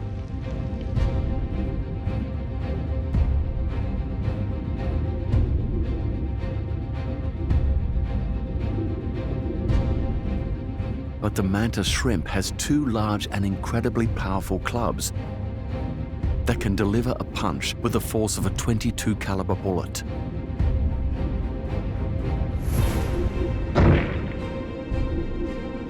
The strike is so fast that the water around the club boils. The crab shell is no match for this knockout blow.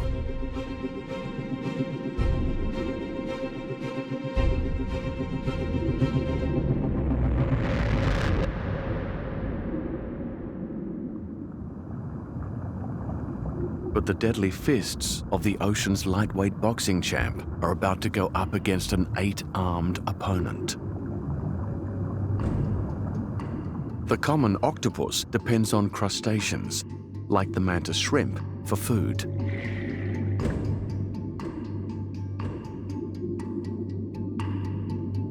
Each of her limbs are loaded with strong suckers to drag her prey toward a deadly beak at the base of the tentacles. At only 10 centimeters, the mantis shrimp is small, but it's not one to back away from a fight. Counterattack is often the best defense.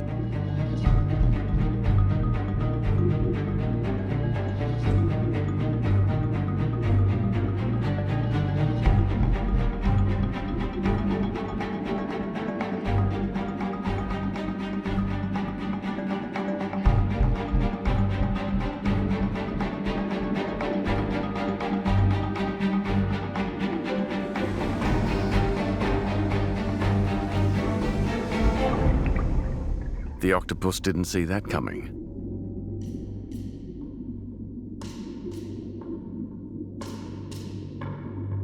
But she has a trick up her sleeves for her next assault.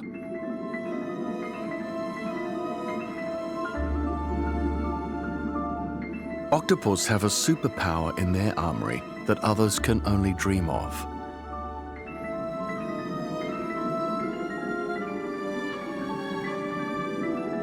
She's a shapeshifter.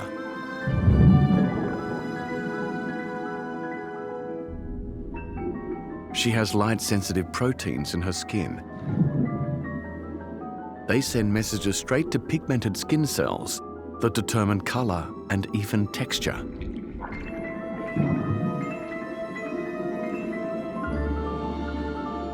Her camouflage reacts almost instantly to her surroundings. She changes her appearance before she even knows what she's transforming to. It's one of the most effective concealments in the animal arms race. And octopuses need it. They are at the top of the menu for many apex predators and require their full range of defenses to survive. They deploy mimicry, camouflage, stealth.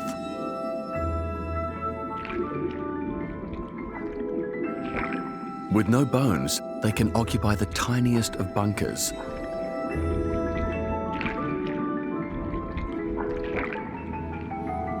And can beat a strategic retreat behind an inky smokescreen.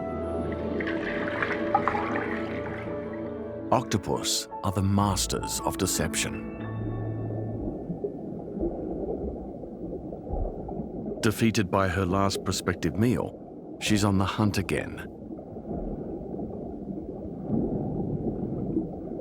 This time she decides that ambush will be the better tactic.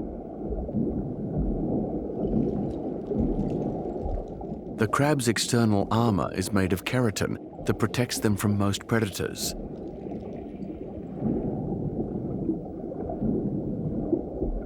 But the octopus isn't like most predators.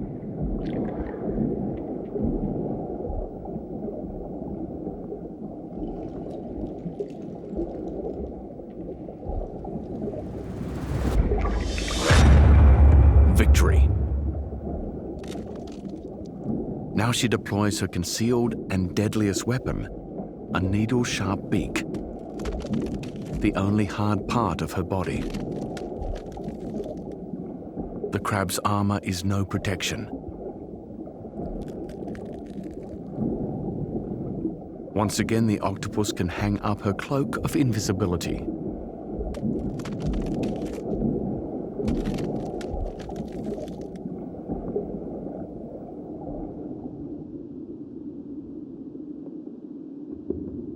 In the battle for survival, there are times when the urge to reproduce plays directly into the jaws of the predator.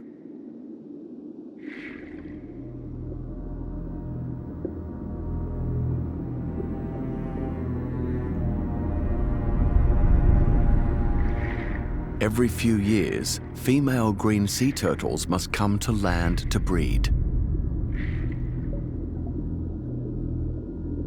Some make remarkable journeys of over 1,500 kilometers to return to the same beaches on which they hatched. Tiger sharks know this, and they also return to those same nesting beaches. The tiger is armed with speed and rows of serrated teeth that can both cut and saw, perfect to break through the shell of a turtle.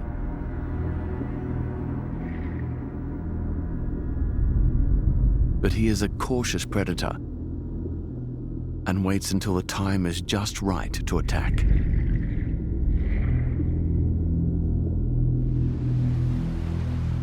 The turtles choose night to come ashore. It's cooler and they feel protected by the cloak of darkness.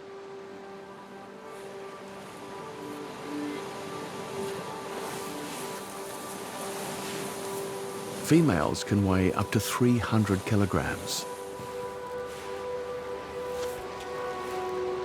On land, unsupported by water, laying eggs is a tiring process that can take all night.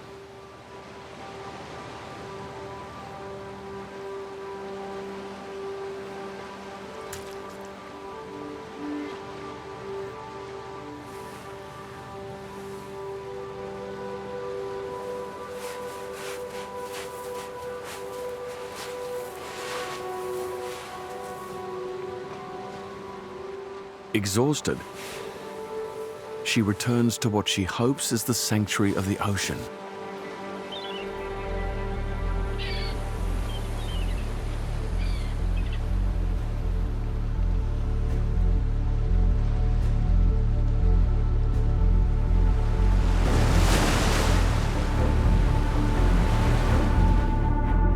The tiger shark is one of the very few predators able to bite through the turtle's protective shell.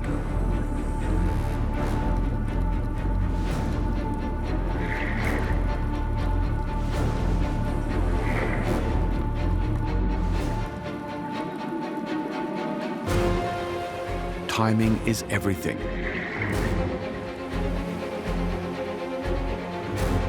With so many turtles in one place, the hunting is easy.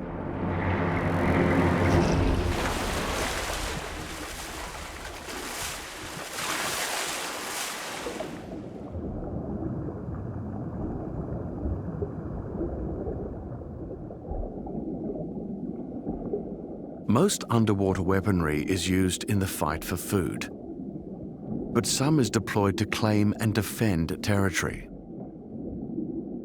The sarcastic fringehead looks unremarkable until threatened. Then he transforms into an alien-like creature, using his enormous mouth to intimidate the competition.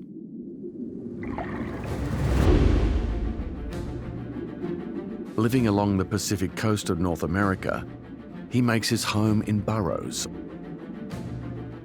or anything available. Here is where he spends most of his time, guarding his shelter diligently.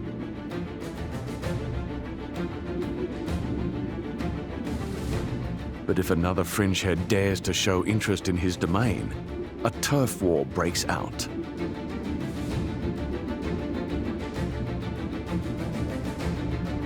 They size each other up, flexing and snapping their oversized jaws.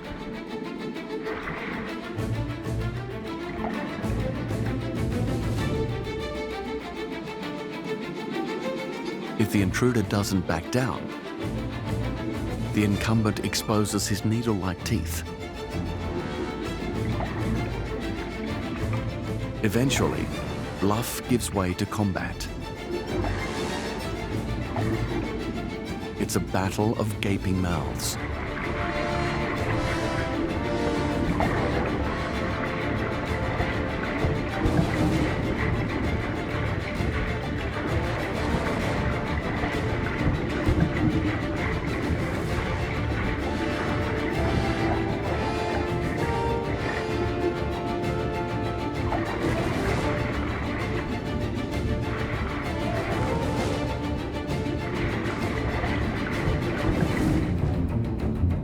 The larger sarcastic fringehead wins the day. The loser admits defeat and retreats. For fringeheads, bigger is always better.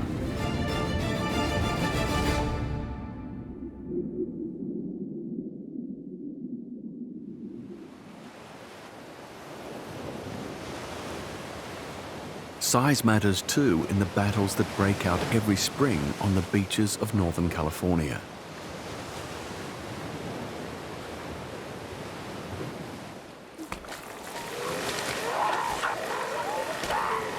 Breeding season for these northern elephant seals.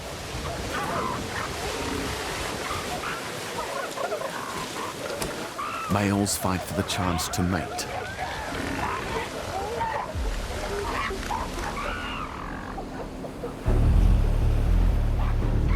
Weighing in at over 2,000 kilograms, this large male is the beachmaster. His size is his most effective weapon.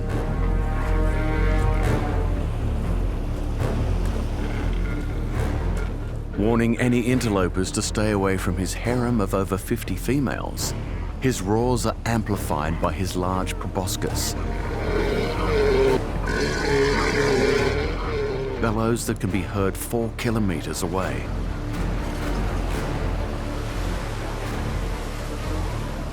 Brimming with youthful confidence, a younger male feels ready to mount his challenge against the beachmaster.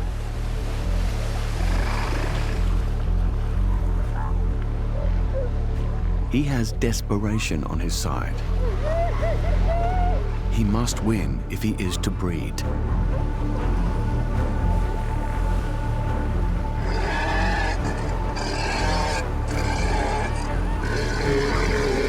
As they close for battle, the beachmaster once again shows off his enormous size and power. He hopes to win by intimidation. But this competitor isn't backing down.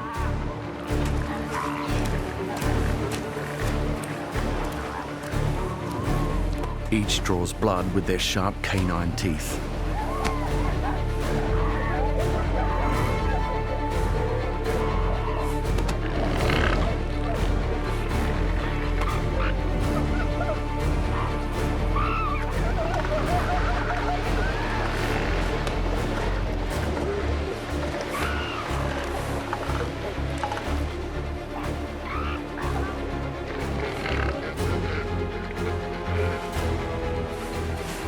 The smaller females must keep clear of combat or risk becoming collateral damage.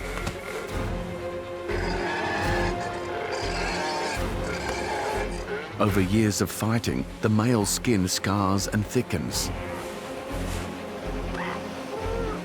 The beachmaster has greater protection than his younger challenger.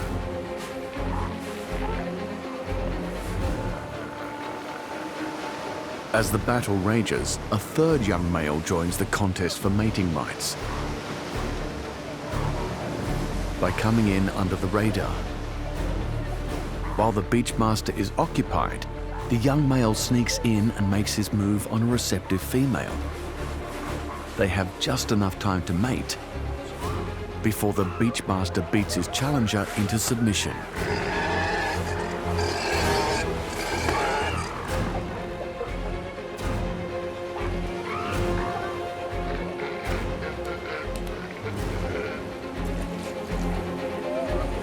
The sneaky male slips away unscathed.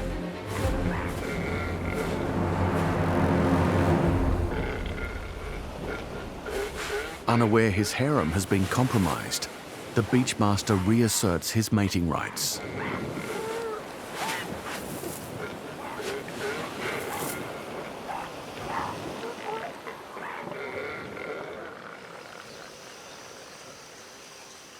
Mangrove-lined tropical shores are the battlegrounds for a fish that is quite literally out of the water.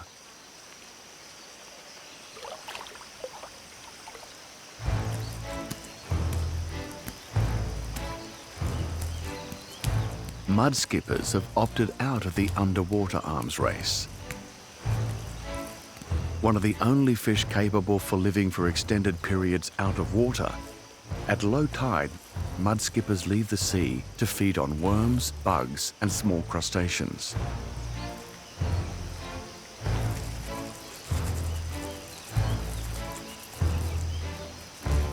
On the mudflats, there are fewer species competing for resources.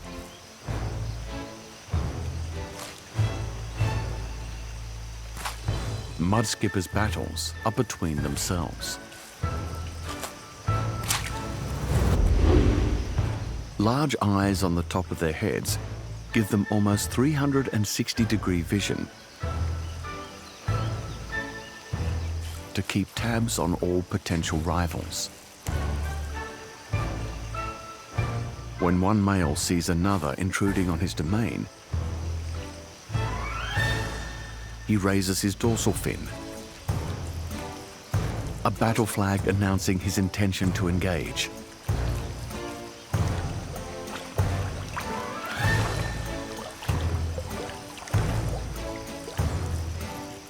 And if the intruder doesn't back off, the encumbered mudskipper opens wide.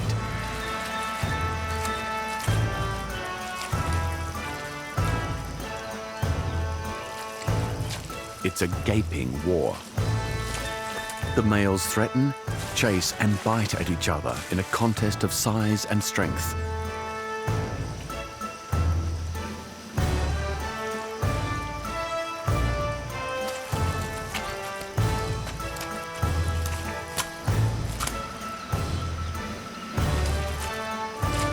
The mudskipper is one of the only fish in the world to walk away when beaten.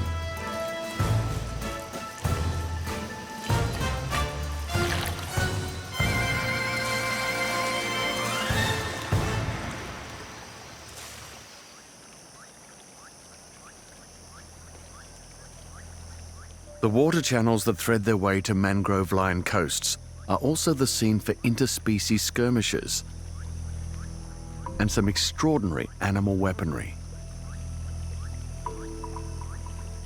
Lurking close to the surface, an archerfish lies in wait.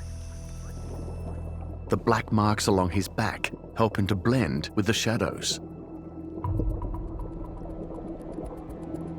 Keen eyesight allows him to detect prey above the water's surface.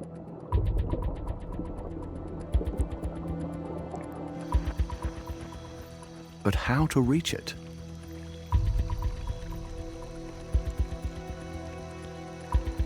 This fish is a sniper and can hit a target over a meter away.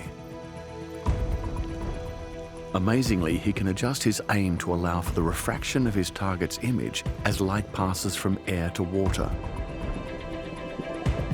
The archerfish must be deadly accurate. Crickets have powerful legs and can easily jump out of range. His ammunition is cheap, so he can afford to be trigger happy. Bullseye.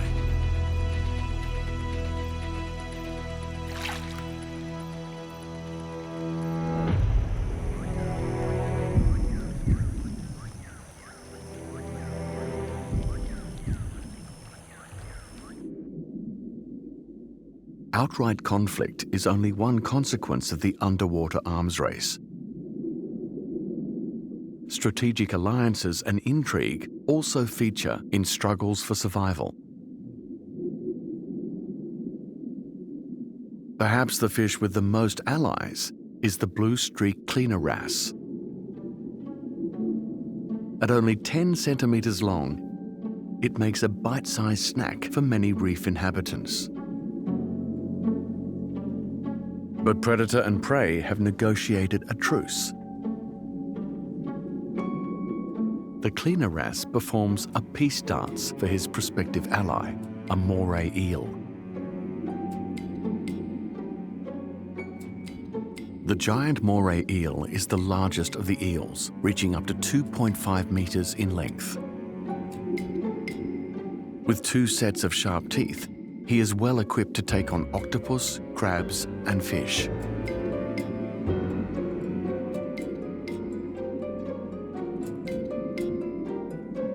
But with the cleaner wrasse, he engages in a terrifyingly intimate trade. The wrasse eats parasites and dead tissue from the eel's hard-to-reach places.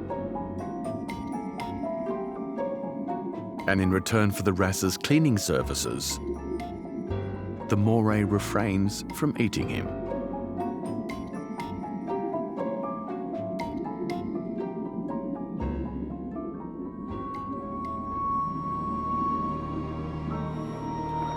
But another fish wants to share the benefits of the alliance without paying a tribute. The false cleaner wrasse is a fraud. He mimics the peaceful cleaner wrasse both in appearance and by the dance that lulls other fish into thinking he is harmless. But he is not. He has large curved canines on his lower jaw and likes to feed on living flesh.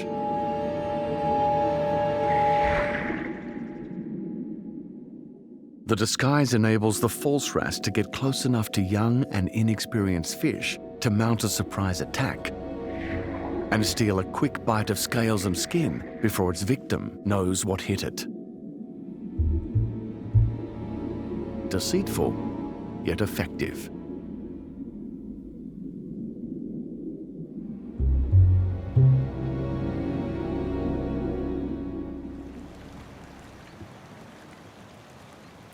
All of the ocean species bring unique weapons to their battles for survival.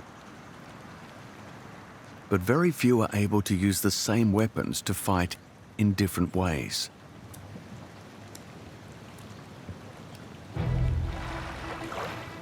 Bottlenose dolphins have the intelligence to adapt their hunting strategies to counter the defenses of local prey. Here on the coast of North America, they're known for a highly risky battle plan: stranding. Their sophisticated communications allow them to work as a team.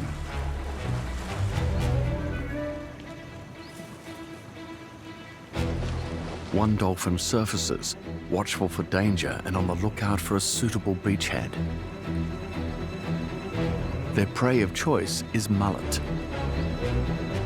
Mullet can leap out of the water as they attempt to escape, but the dolphins use this to their advantage. Advancing in small groups, the dolphins herd the fish toward the shore and shallow water. Once in position, the leading dolphin emits a vocal cue to launch the operation. They attack in perfect formation, driving the fish toward the shore with a powerful wave of water. The mullet's aerial escape strategy is futile. In the shallows, the dolphins are able to pick off their stranded prey. Every dolphin rolls onto its right side, creating a uniform barrier and minimizing the mullet's escape. Others also benefit from the dolphin's clever maneuvers.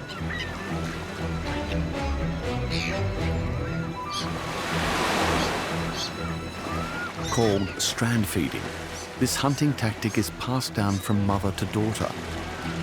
Males prefer to hunt alone. But it is dangerous. Dolphins risk stranding themselves. It takes at least 6 years for a mother to allow her daughter to practice strand feeding without her.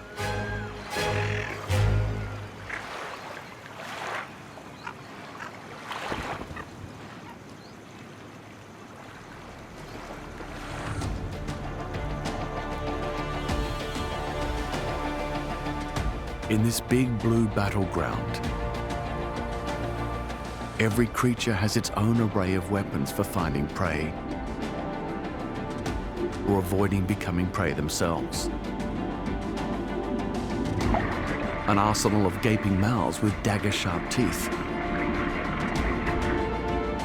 knockout punches, and super speed give some animals an edge in the underwater arms race.